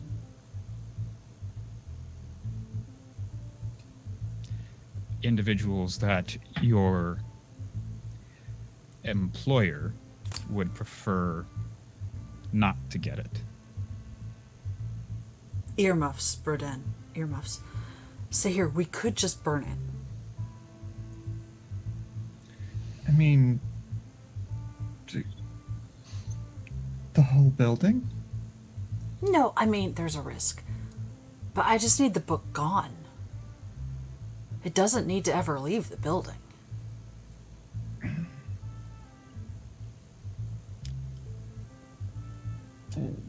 Well, I guess. What if? What if? Oh, this is so cute and so dangerous. Chap 42 or 29. What chap are we on now? About it. Holds like a little tiny torch and like carries it to the book and just sets it on fire. That's all I need. What the hell are you? What do you think we're living in? Some kind of fantasy land? Very clever mouse. Rat? Did we decide? Marmot? Yeah, no, absolutely not. And besides, if anything's going to be burned, I'm gonna enjoy doing it myself. Okay, well, I mean, there was just a greater risk. Okay. Here's another thought.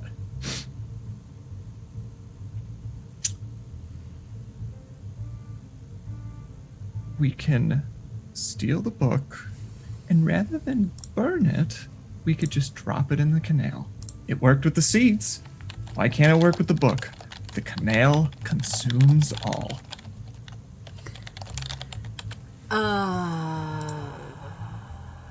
I would.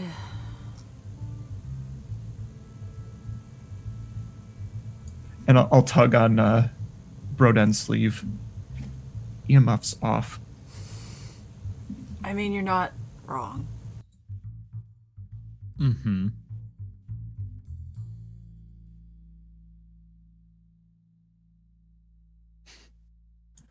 Well, if we can figure out when the goods are delivered, we could always make an appearance before the day of the big event to get rid of it. Hmm.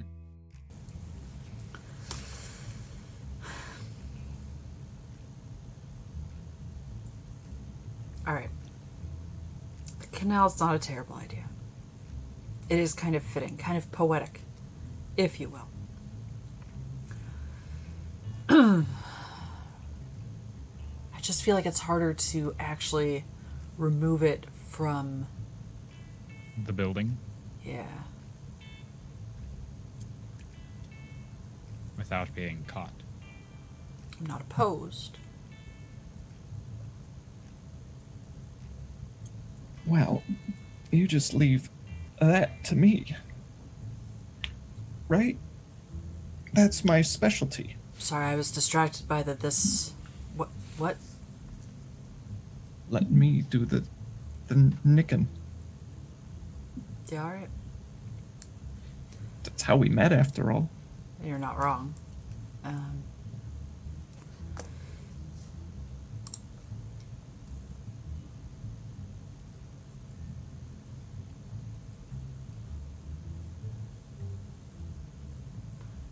Yes.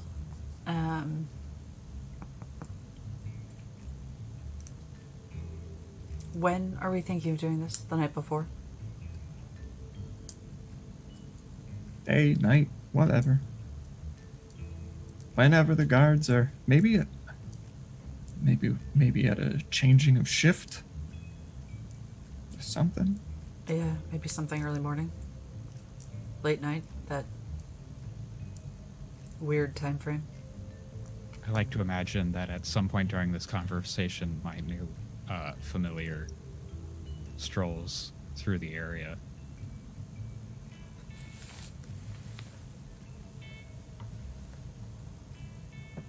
Please tell me someone else sees that. Sees what? That's not funny. I don't know. I thought it was kind of I'm clever. not joking. Please It's tell me someone else sees that. I specifically made it visible to everyone else. Thank you. Okay. What is it, though? Because it's adorable. I think the most I have so many accurate description questions. would be a spirit or a fairy. Hi. Can you hear me? I mean, yes. M's face has like completely transformed. Like this is like the happiest, like most pure joy anyone has ever seen in her face. Like all her her whole demeanor changes, and what's its name? Hi, buddy. Hi, friend. Oh, look at their little legs. Oh.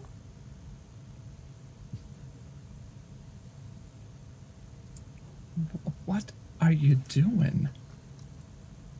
Yeah. You don't need to baby talk it. No, but it's so cute. Look, how can you not? Sup, little dude? What do you call it? Do you want some breakfast? We've got some breakfast. Oh. Haven't yet decided on a name. Names are Just to- important things. Interject with how I handle familiars. Raven, you have complete control of it. Mm-hmm. I'm not going to be doing it. Are you baby? Oh, you're such baby. Oh. Hi, sweetheart. It would, I think, climb up Brodan to sit on their shoulder. Oh. Something that it is very easily able to do as it Seems well built for climbing vertical surfaces. I love them.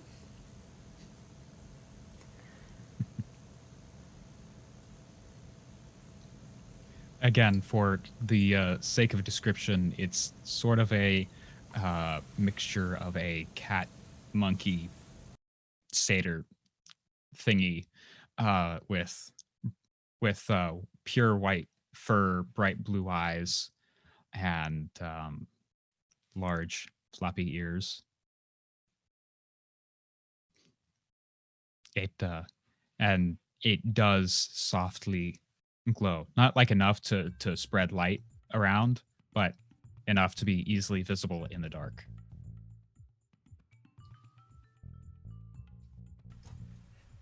For the sake of experience, Yeah. Carry us forward. what is the plan in its final stages? Have you decided on something? Night before break and enter. Now, before breaking it in? Is that the plan? All right. That's How what will I've- you be arriving?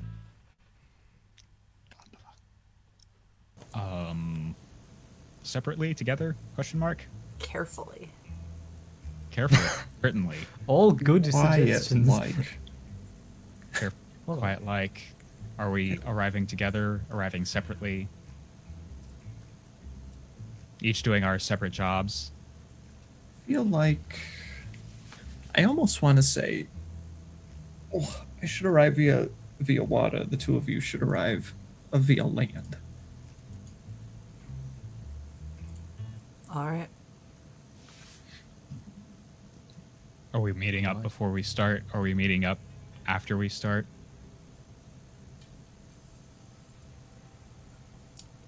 Before. Just to make sure that we're all On the accounted same for. page? Okay. We don't want to start Where a are you going job to meet with up? someone delayed. Mm-hmm.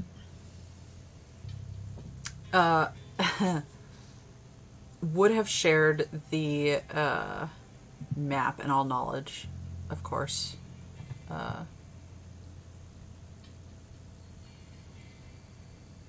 What do we know of the outside this time of day? Well, there is, of course, the pier, or rather docks, that you use to arrive, which seems to be not guarded. There was more of a coincidence going on with Ida taking a break and you arriving. There's the front entrance, which is indeed guarded, and the back entrance, which also has a guard. There are, however, multiple windows, and the entire thing isn't shut down airtight, not during the night. If you time it correctly, you can definitely suss out a time where there wouldn't be nobody except for security personnel in the building, if you want that. Do keep in mind that this also means that the crowd outside has thinned to a very, very thin trickle of people occasionally moving through the streets. So in order to meet up, you would either use one of the side streets close to the theatre, the pier itself, or the street in front of it if you're very bold. Are there any like fancy pants restaurants across the street from a theater? Let me see, 'cause that's a good question. There is unfortunately no establishment which you would be able to meet up in, or conveniently sit and drink while observing. It was worth asking. It was a good question. Side alley?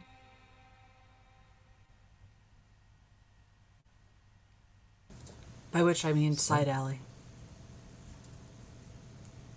You all arrive separately. Well, two of you arrive via land. One of you arrives via water. I presume the gondola is docked and secured.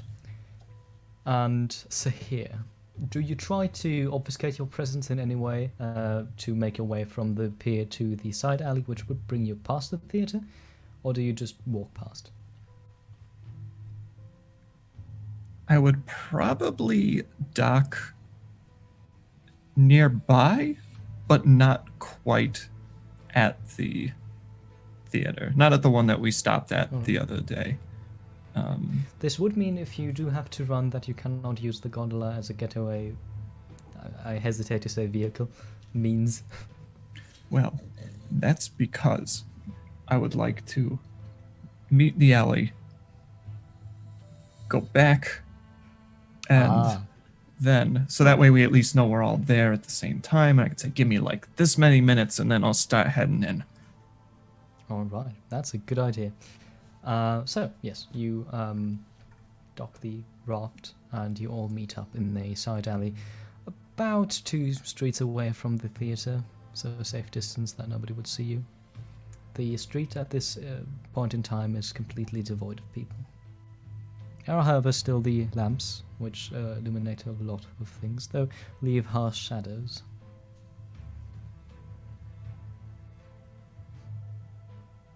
The familiar is distinctly, noteworthily absent.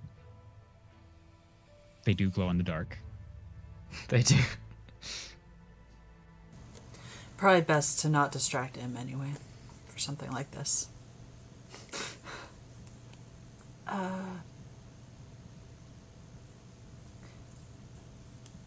Is it stuffy out here to anyone else?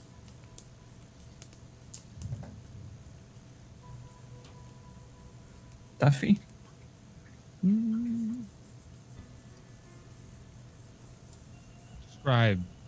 Define stuffy. I don't know, maybe I'm coming down with ooze cough. It's fine, we can go in.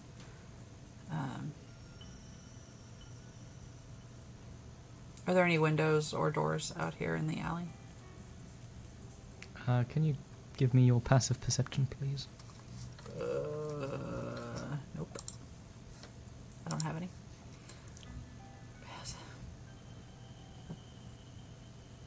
My passive perception is 10.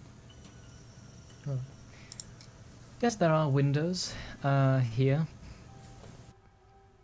For one of the Clear Garden, for one of the side streets in Clear Garden, this one has houses which are quite close to each other.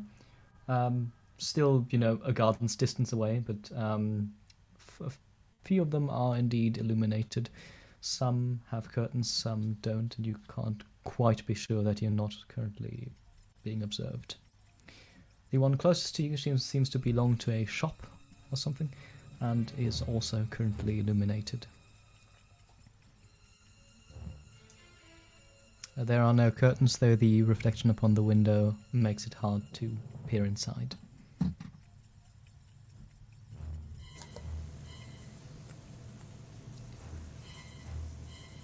What are we feeling?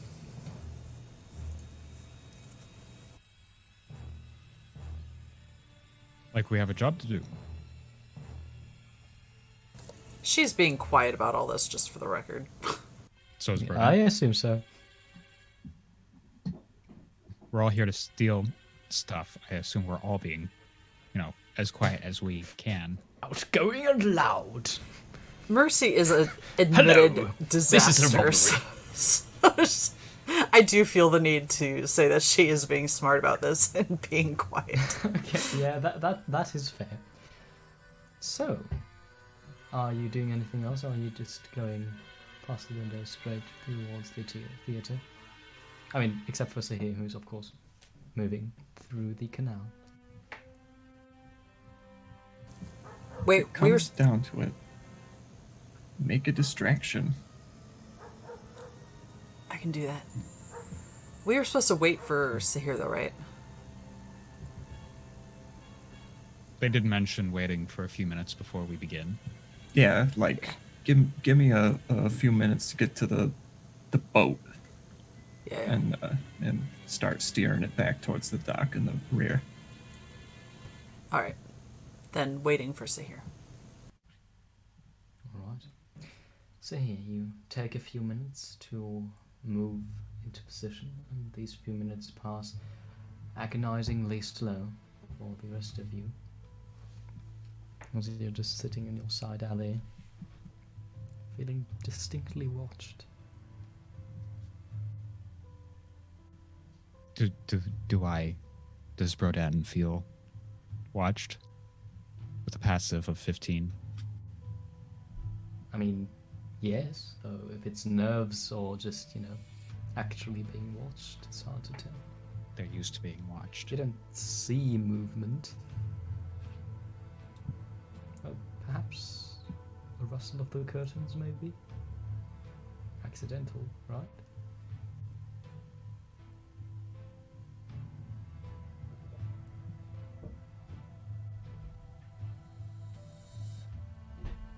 So here, you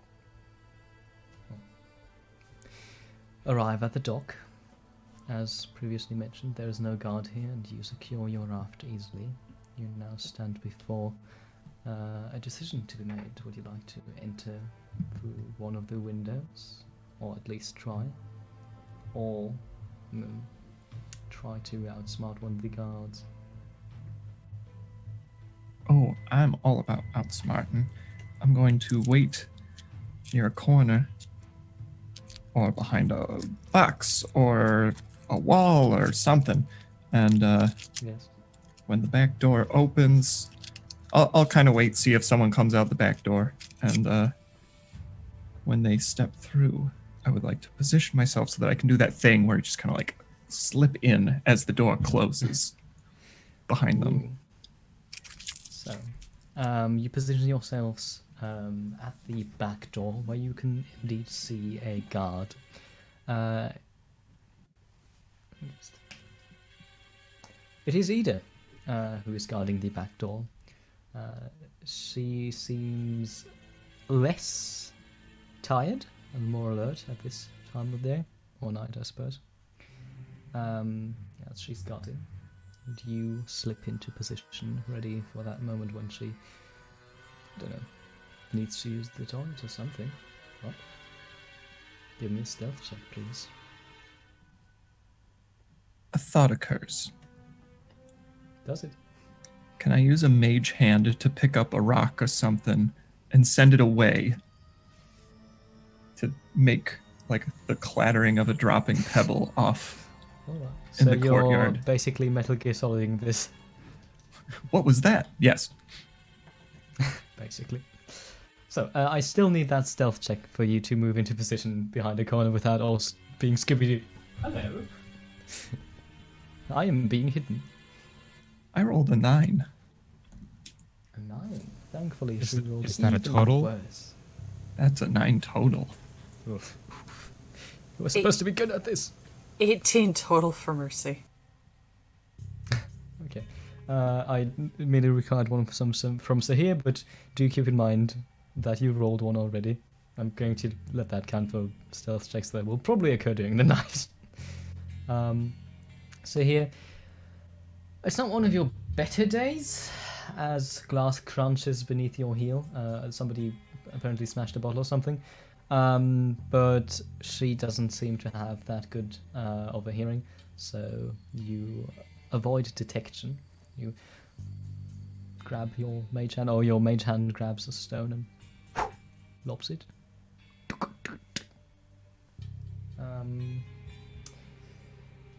I believe this only calls for an insight check from her part, since this isn't really some grand deception you're making. I don't see it fails terribly. So, indeed, what? Who's there? And she begins to move towards the stone, because this has turned into a video game. She moves kind of diagonally away from you, with her back to the door, though she doesn't go around the corner and try to ascertain where the noise came from. She's just alert in a different direction. So, what do you do? Fortune check, please. Oh no.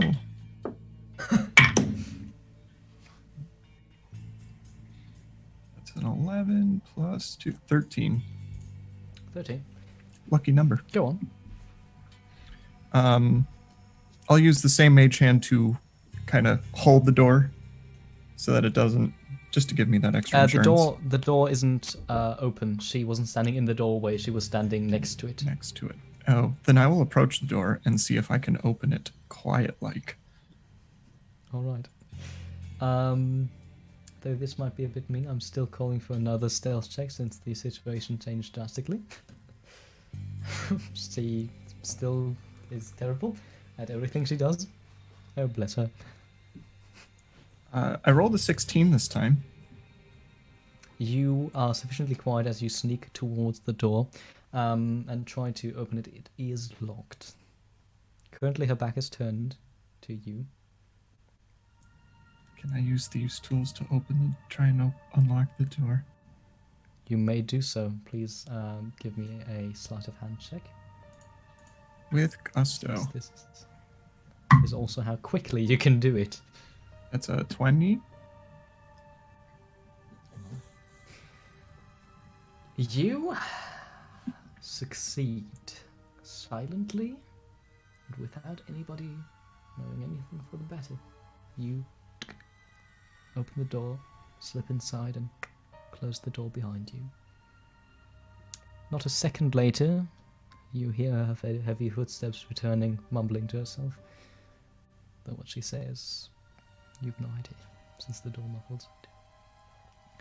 You are now inside of the building, to the backside of it. You do know that should you want to go to the safe room, that's about to the left side of the building, where also the garage resides. It's going to be a bit of a trek, but you're still on the ground floor, which is going to make it easier. Okay. So, let me see if I can beat UDC, eh? Ooh, there's something. Can I please have a perception check? There it is! To see anybody coming, to maybe notice people before they notice you. I heard that's a thing that is good. From moi? Yes. Oh, please, for the love of God. Oh, that's another lucky 13. A lucky 13. Let me just look up some stats.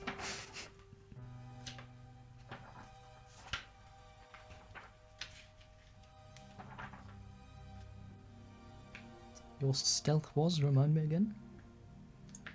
To get the door unlocked, I had a 16. Oh, right. You haven't rolled another one yet.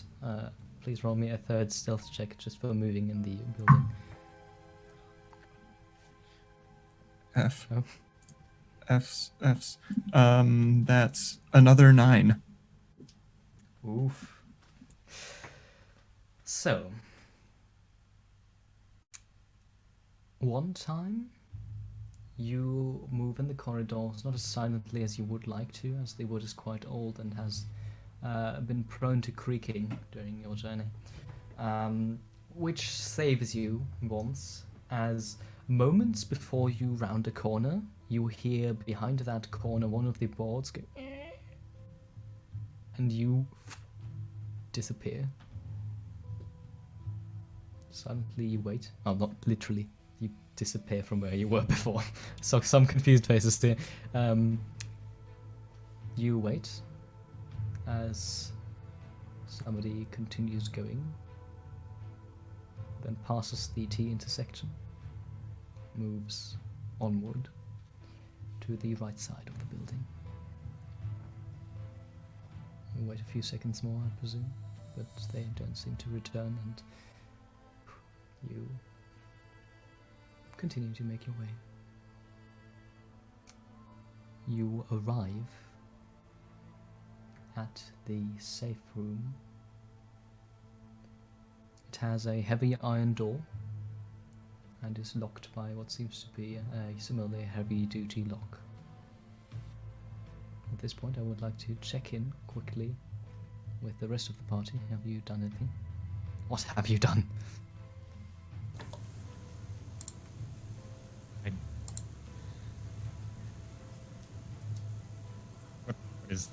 exactly is there for us to do?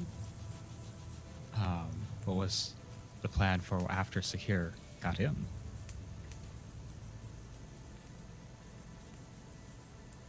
I assume that by now he is in the building. Time-wise, I think they're pretty clever. It seems like they'd be in.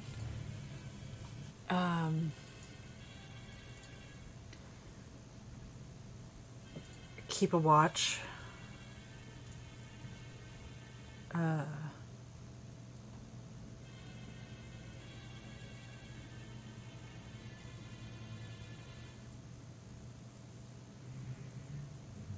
Would now be a good time to let you know about a different ability that I have recently acquired. Sort of terrified to ask. What is it? Jim, would you say that? Well, I can't exactly do anything flying yet, but I could wild shape into like a rat or something to try and sneak around. That is completely within your abilities, yes. I think. Yes, it is. We're some 2 streets away, so I think that's far enough. I think Broden would then demonstrate this newfound ability to wild shape into a rat. Why are there so many rats in this city? Says something about the city, doesn't it? And I think that they would then start scurrying away towards the auction house theater. Mercy will stay where she is, just sort of looking around, keeping an eye out for any like raised alarm, and just sort of do the whole and now I'm by myself talking to myself sort of. Right, can I have a perception check from Mercy before we continue?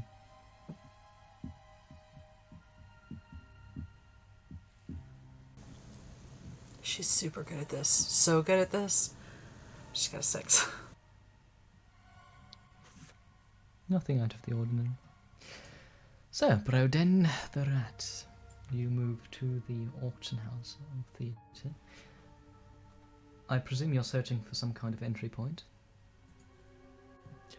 Just trying to initially just to get a feel for the place. Have they been here before? No, they probably not. Okay. No. For other auctions? No? Okay. I don't believe there would be a reason, no. Then yeah, just to like generally get a feel for what the atmosphere is like. Are there, guards that seem to be aware that something is off, or is it all relaxed business as usual before attempting to find a point of entry? Currently it seems to be quite relaxed, yes. All right. Would you like a perception check, did you say? No, I'm trying very hard and failing not to switch the perspective. Let's switch the perspective, as I absolutely cannot evade this very ironic moment. As this is the exact moment in which Sahir, you hear the clanking of metal behind you, and hear a voice call out, "What the fuck are you doing here? Who are you?" I turn around. There is a guard there, unsurprisingly. They're wearing leather armor and have a saber-like sword in their hand, and have like a black mohawk kind of thing going on. They're human. I've never seen you before. Oh, and I'll just like throw my hands up in surprise. Hi, sorry, I got a little bit lost, and I figured I would poke around to see if maybe there was something I could take, and then I will cast sleep. And just basically wiggle my fingers a little bit as the I think the aberrant dragon mark was I'm trying to remember where that was, on my back, I think on your shoulder blade. on my shoulder blade, dagger. Where you got right where the dagger got me. Yeah. And it just kind of, it would glow a little bit, but it's obscured by my clothing. But basically, as I'm waggling my fingers, that same glowing kind of pops up in the fingers and kind of settles over the guard's eyes as they maybe get drowsy. Maybe. Give me the hit points. I'm trying to remember. That's I gotta pull up the spell on my compendium because I'm good at this. Please roll 20. Work with me. 5d8. 5d8. Thank you, Raven. Thank you. 3, 8, 16, 22. Might not be enough. 28 hit points. That is indeed enough. His eyes kind of flutter for a second as he tries to resist the spell, and then he just bunk slumps to the ground. Thankfully, nobody seems to have heard the clanging of armor. Oh, well, rather the saber. God. All right. Great. I will take this moment to try and unlock the door. Give me a sleight of hand check with Steve's tools. How long rather, let me paraphrase. How much care are you taking? Are you trying to quickly unlock this, or are you trying to, use deliberate, slow movements in order to pick this lock? So, mind you, this is a very difficult lock. Well, considering the... here's a question. Was this guard I just put to sleep the same one I saw walk by me? No, it was not the same It one. was not. Okay. I will honestly probably rush a little bit, knowing that there's another person in here. So... Right. Please give me a sleight of hand check. Still straight, but the DC is a bit higher. Well, I rolled an 8, so... I'm doing great. Could you give me a percentile die, please? Oh, no. I don't like the that. damage you will receive. No. 60. 60? Your thieves' tools are still intact. Thank goodness.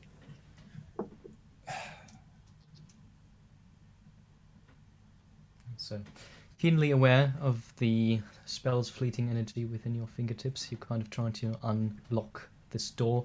However, the locking mechanism escapes you again and again.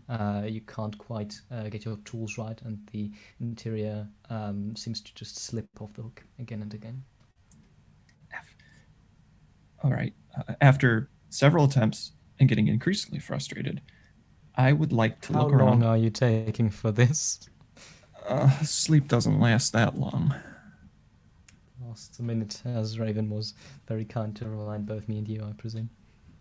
Thank you, Raven. Thank you. I'd probably, give it a shot, 2 or 3 times. So maybe, 20, 30 seconds. And instantly turn around. Is there anything in here, like a box, crate, or barrel, that's not behind the door? This corridor... No. It was extremely unlikely anyway, but because this is the corridor leading directly to the drop-off point by the garage. And so there's nothing here. It's basically designed to carry huge things out as fast as possible. Great. There are a few side rooms, though, where you would find such things. Of course, you have to go into those first. I'm going to drag the body with me into the nearest side room. Right. Can you give me an athletics check? A check, not if you make it, but how skilled exactly you are at this, and if you can do it with a reasonable amount of time without the spell ending. God. Why couldn't I be rolling like that earlier? That's a 19. Oh yeah. He's apparently not that heavy. He seems almost a bit malnourished. You can basically just carry him into one of the side rooms. The side room is full of unused crates, and if you were to be looking for any tools whatsoever, you would probably find something here. Great. At this exact moment, outside, there's a small rat, so it's seeking entrance. Could you give me a perception? And again, would this be investigation? I'm gonna say perception. Me? No. No. Brendan, please. Oh, thank You're goodness. not a rat. Yeah. I'm not a rat. No. I need rat bestiary. I'm pretty sure you keep your wisdom. I was just plus your. Oh yeah, yes. Sorry. Yeah. if I play a druid. I should know this. Yeah, I was just Yeah. checking if rat had a higher perception proficiency than me, and the answer is no. So that is going to be just check my normal perception. A 5. Welcome to being a druid. My biggest gripe with the monster manual is honestly the non-monsters, which, I should have seen coming really. 5 total. Unfortunately, you find no entrance. However, there is also no alarm being raised or anything. This is by no means a decrepit building. It's just not used for its original purpose anymore, and it is still a building in a clear garden. There are some gaps which you could probably dig through given enough time, but, people don't usually want rats, Yes. so they try to keep them out. Mm-hmm. Also, something smells like cheese. Are there like upstairs areas that might be more difficult to maintain? Yes, there is a second and third story, but you would need to go there first. There is no staircase. You would have to climb, which isn't impossible for a rat. it's Which just rats difficult. regularly do. As I said, it's not Yeah. impossible as a rat. It just might be difficult. Quickly looking at the stats for a rat. Do they have a climbing speed? I feel like they should have a climbing speed. Feels like they would. Just says the stat block is 20 feet. I suppose I should roll for the hit points of the rat, which is 1d4 minus 1. Oh god, just use the... Jesus. Just use the average. 1 is the average. That's a 1 hit point rat. You cannot escape the average. Nope. If it doesn't have a climbing speed, it can't climb. I am going to stick to the monster manual in this particular case, since I really Buildings? do not have the time to rework every single stat block. Agreed. Are there other nearby buildings that are more roof accessible and can jump? Not nearby, but you do see a small, almost... Oh god. Let's see if my English vocabulary can do this. Almost like a small plaza, but the plaza is being surrounded at one side by a balcony-like construction to which a staircase leads. And from the railing of this balcony, you could jump on top of the roofs and then try to scurry from rooftop to rooftop. Try is the imperative word here. Can maybe Broden... Is Ida maybe moving about? Can be climbed on to? Stealthily? I mean, you can try, yeah. There's definitely the opportunity here. Okay. At some point, the camera is going to shift again. Oh yeah. This is basically the last thing. Yes. What is the stealth of a rat? Rat stealth. It is 0. So this is just straight dex check for me. Welcome to the monster manual. Not making sense. Doesn't Spider also have like 0? Let me look it up. Is there a stat? Spider's stealth is +4. Yes, Rat does not That have. doesn't make sense. Rat does not have that, but I did roll a 15. Let's see then. Actually, this would be passive perception. No, she's actively keeping watch. You kind of begin climbing her trousers, and suddenly she just shakes her leg. What the? Get away from me! And you are flung across the wood. Can you give me an acrobatics, actually a dex saving throw, to not be, maltreated harshly? I mean, kicking rats doesn't necessarily always injure them. No, this is why you get a dex save. And not an attack roll. From me. 16 is the save. 16. Yeah, you managed to kind of scramble up onto your little legs and kind of move between two barrels. And at this point, we return to Sahir. Sahir, you are in a small side chamber with an unconscious body. I swear this isn't as bad as it looks, it's even worse. What do you want to do? The sleep spell's going to wear off in, I'm going to say, about 2 rounds. I'm going to look for something that has a lid and latch. Give me a... Actually, no. You wouldn't need much skill in finding this. It's basically the question if something is there.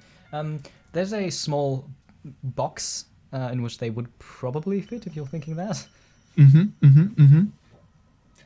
Okay. Perfect. Then I will fling open the box, take the body because I still got it, and just flop them in. And easy enough to. Then I will close it.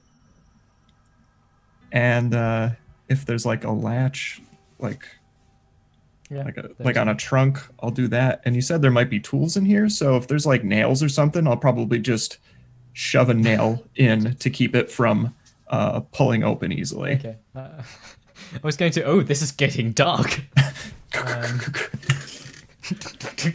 You shall never escape. Not that bad. Yeah. So, the time passes and you feel the spell wear off. However, there is no sound from the box.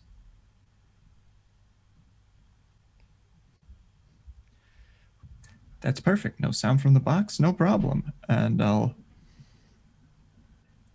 peek out the door and see if the other guard is showing up.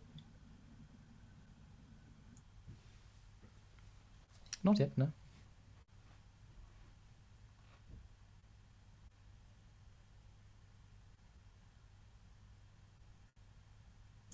Great. Just great. Would I be able to try the lock again? Or how do you do that? If your stills haven't broken, Okay. you're still good to go. All right. I'm feeling a little more calm and collected because I got the dude in the box. That feels a little better. I know there's still someone else out there, but I also know that this lock is tricky, so I'm going to have to take my time if I want this to work. Okay. Can you give me a sleight of hand and a perception check, please? As I presume you're also kind of trying to not get caught by surprise again. Right. Okay. Oh, okay. Sleight of hand wound up being 26. I was going to look at the DC for the lock, but I'm pretty sure that beats it. And my perception is a 16. 16. So, the slow, calm, collected approach works. This time you have got a grip on the tools. You managed to slowly but precisely place them, and with a single shift, the door is unlocked. A second bonus is you hear the other guards coming, and are able to quietly slip into the side room. They kind of stand in the corridor for a while. You still haven't been found, apparently. The door is not opened yet, and they see nothing wrong. They go about their work and continue their routine. The only noises left is a very quiet breathing from the box, like very quiet, panicked breathing. Since somebody did roll a 1 on their wisdom save, and I've decided they have claustrophobia. So, you just traumatized a poor, malnourished guard. Which, worked well in your favor, since they could have screamed for help, but, somebody is the better person here, and they were just doing their job. Anyway, what do you do? What's M up to? Okay, let's shift the scene.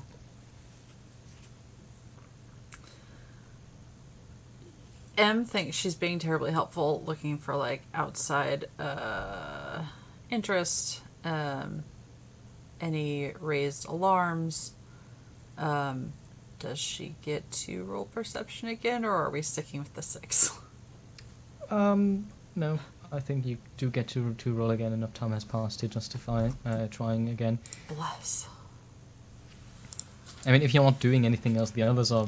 They get to, Yeah, I do mean, a like lot of things she's in a very short amount of time, and pretty you're just looking. focused. Lord. 16. 16. Two things. You're pretty sure the rustling curtains and so on and so forth were basically just your imagination being a bit eager. Nobody seems to be actively looking for you, and even the guard in front of the building seems to look out, yes, but not have any kind of idea that something is going on. Second thing is, this time you move just a bit to the right, enough to fool the reflection. Inside the window you can see the sight of a bookstore. Would you like to guess which book stands there, innocently? A spine that you immediately recognize. Is it Where Does the Eye of the Storm Go When It's Closed? Correct.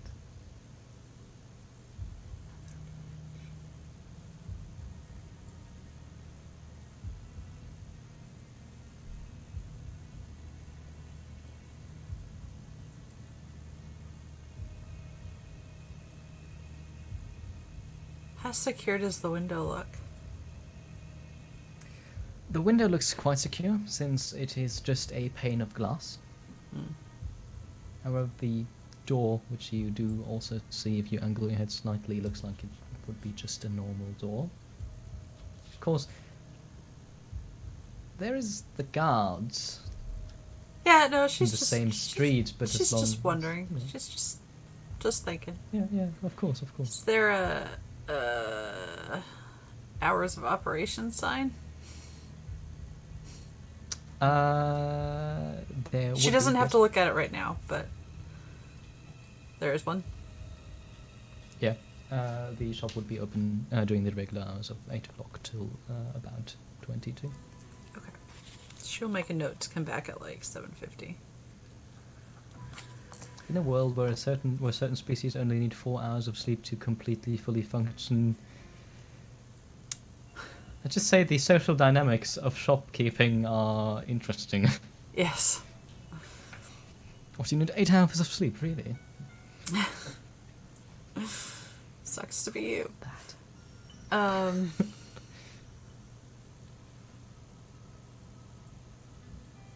How does she feel?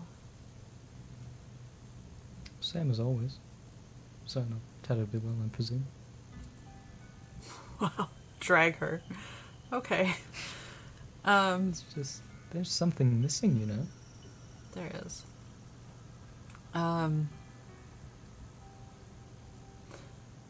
Alright, she's coming down with a giant headache.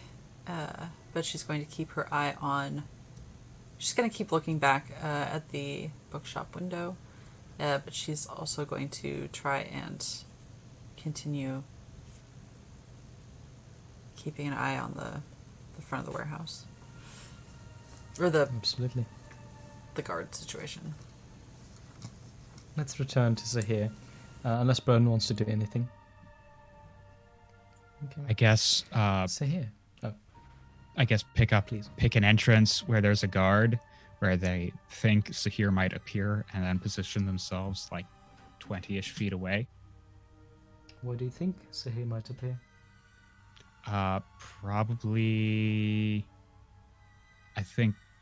Probably not the front entrance, so wherever it was that Ida was guarding. You're actually in a perfect spot already, hidden behind your two barrels, where she kicked you. You wait. Sahir, what do you do?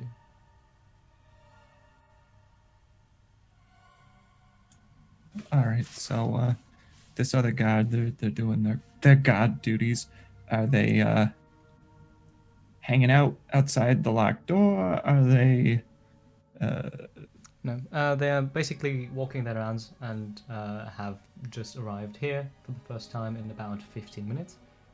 And they have now gone and went to do their rounds. Perfect. Then, as soon as they leave, I'm going to slink into the locked room. The room itself is... It's not quite a hall, but it is a large chamber. I'm flipping from a physical note, I don't know why I'm doing that. Inside, you find a few things. Of course, there are in total 3 boxes with books stashed in the corner. There's, however, also the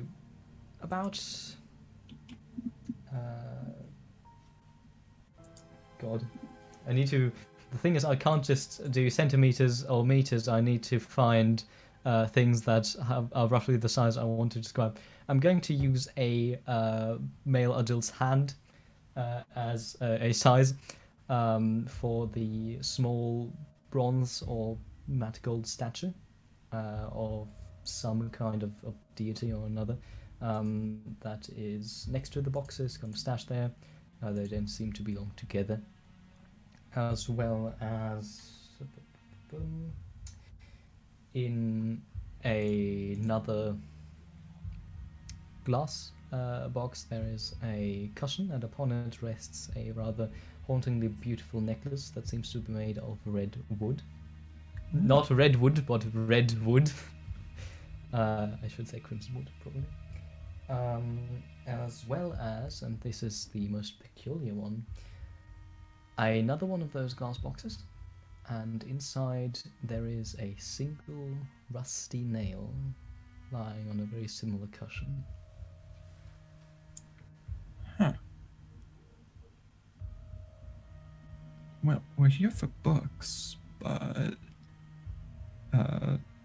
is it like I can just lift the glass display? Yes. This is not secure since, it's in the most secure room in a secure location. No one's gonna notice if I help myself to a couple things. So I will snag whatever small baubles and trinkets I can stash in my pockets. So you So literally those don't two mind if I things. do. It's pretty much just like... All right. I look quizzically at the rusty nail, but it's in a glass box on a fancy pillow. It's got to be worth something, right? So I'm just yoink. I'm just like shoving them in pockets. Just give me a general investigation check for your kind of round through the chamber.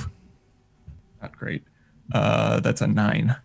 Man, rolling a You lot may of take 9s some today. time to gain advantage if you want to. You will take time, obviously. I also need to find the book, so I'll probably be a little thorough as I'm like rummaging through everything.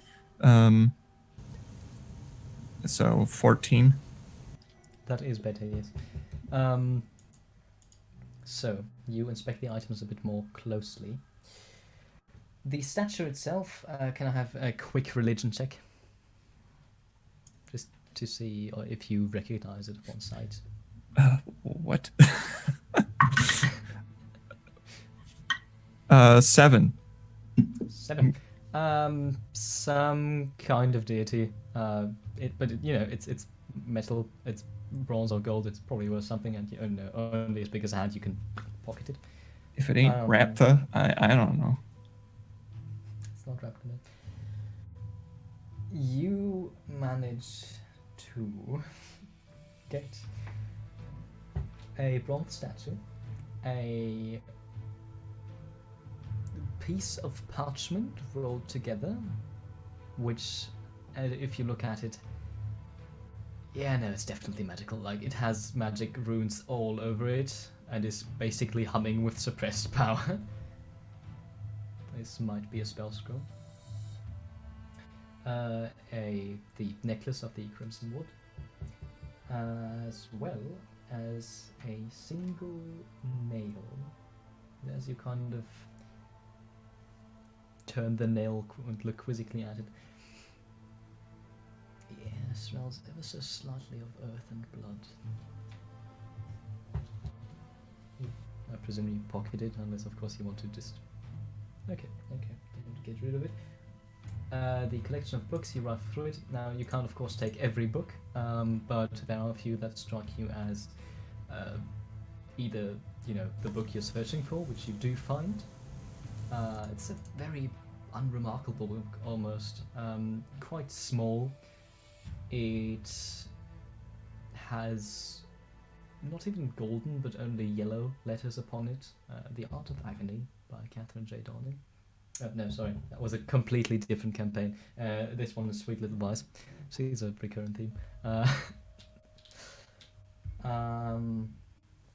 Small book, reddish cover, and yellow letters that seem to be almost peeling off of the cover itself.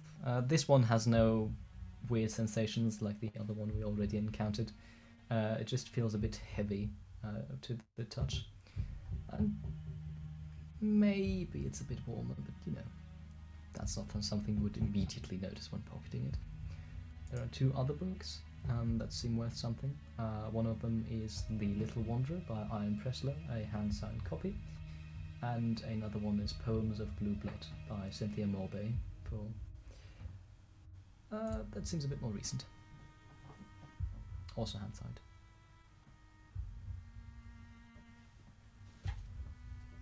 Oh no.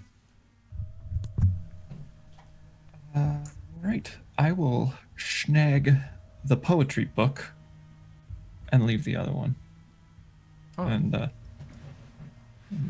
the books is probably the only thing the people won't notice you stole, unless of course they have a complete list of inventory somewhere. Since there's not a whole lot in this room, and most of which is unique, and you stole it.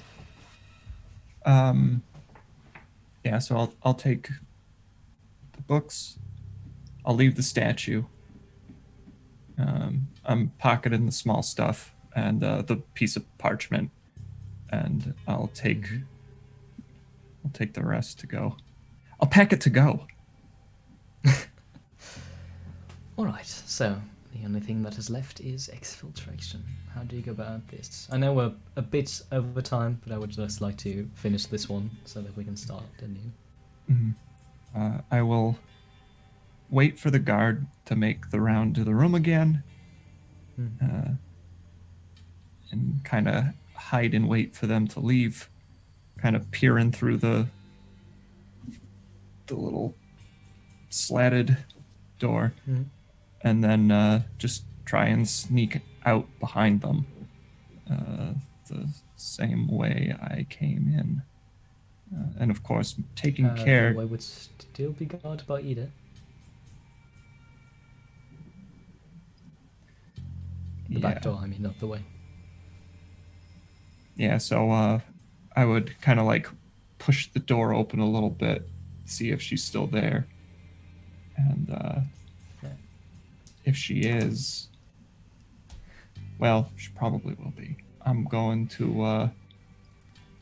Well, you would say that, but there was a very, very small chance that she is currently not on her post. And you did manage by 1% to catch that time frame. You basically hear her muttering, like, fuck, I need to go for a piss. And in that moment, hear her boots kind of going into the building. And you take that moment and just...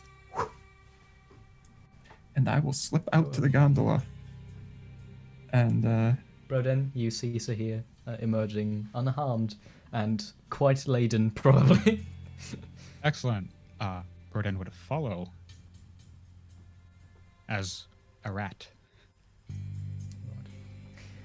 Even at the danger of compromising my wonderful, wonderful drama, the exploitation is not a problem from this point on. You manage to get back with your spoils. And I say we end the session here.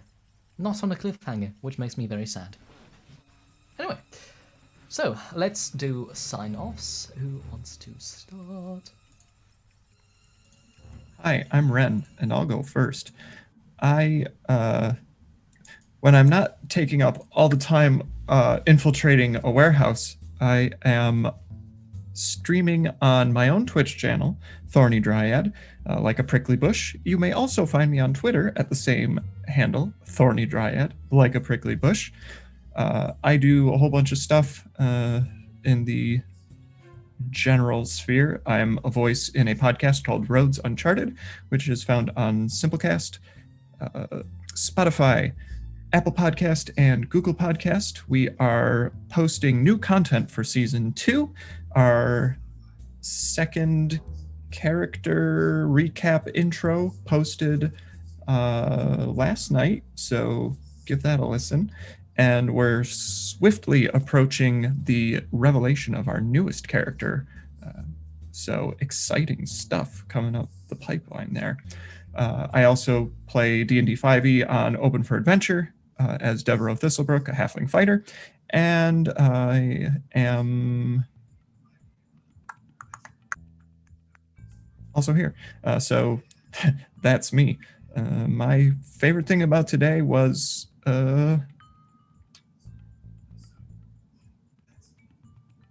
just the freaky book, and how Em just happened to find it on display in a bookstore by happenstance. I thought that was pretty cool. I liked it.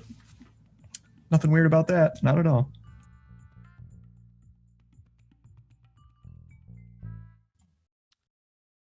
Hi, I'm Raven. You can find me here on every second and fourth Saturday as Broden. You can find me on Patreon at the provided link in the chat, and you can find me on Twitter at unanimous2, as in we are unanimous. Otherwise, my favorite moment was probably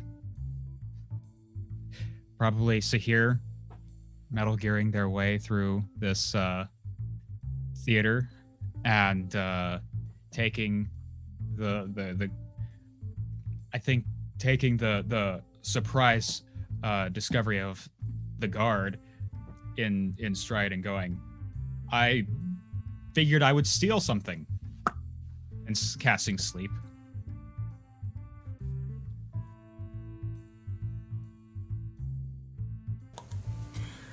Oh, hey, it's me, Eva.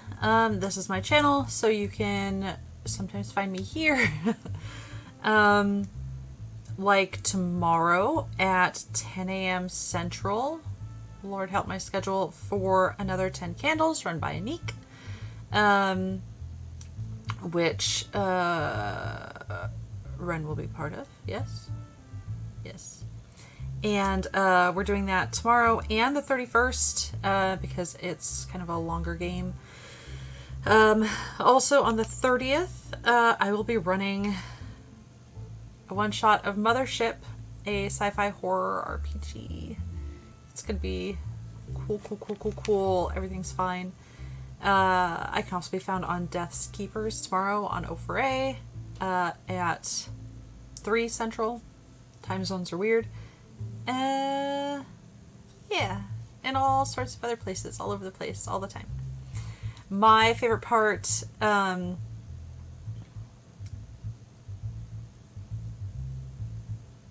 Swapper's descriptions of the whole, specifically around the book situation. I usually don't like doing ones related to me, but they were, that whole thing was terrifying and creepy, so. Speaking of terrifying and creepy, hello. Thank you for that one. I am Swapper. You can find me not only every second and fourth Saturday here, but also every Wednesday on the Open for Adventure channel, where I am playing somebody decidedly less terrifying and creeping, but even more angry, Kai, a druid. Apart from that, I know it's a travesty, but I don't really have anything that I'm aware of. And so, we come to my favourite moment of the session, which was, okay, let's go over the details for this plan one more time. What plan? Fuck, we need to tell Broden. And the ensuing conversation of purely hypothetical theft, with Sahir doing, verbal and semantic clarifications. Verbal and semantic, of course. I think that's about it. So, we'll see you some other time. Goodbye.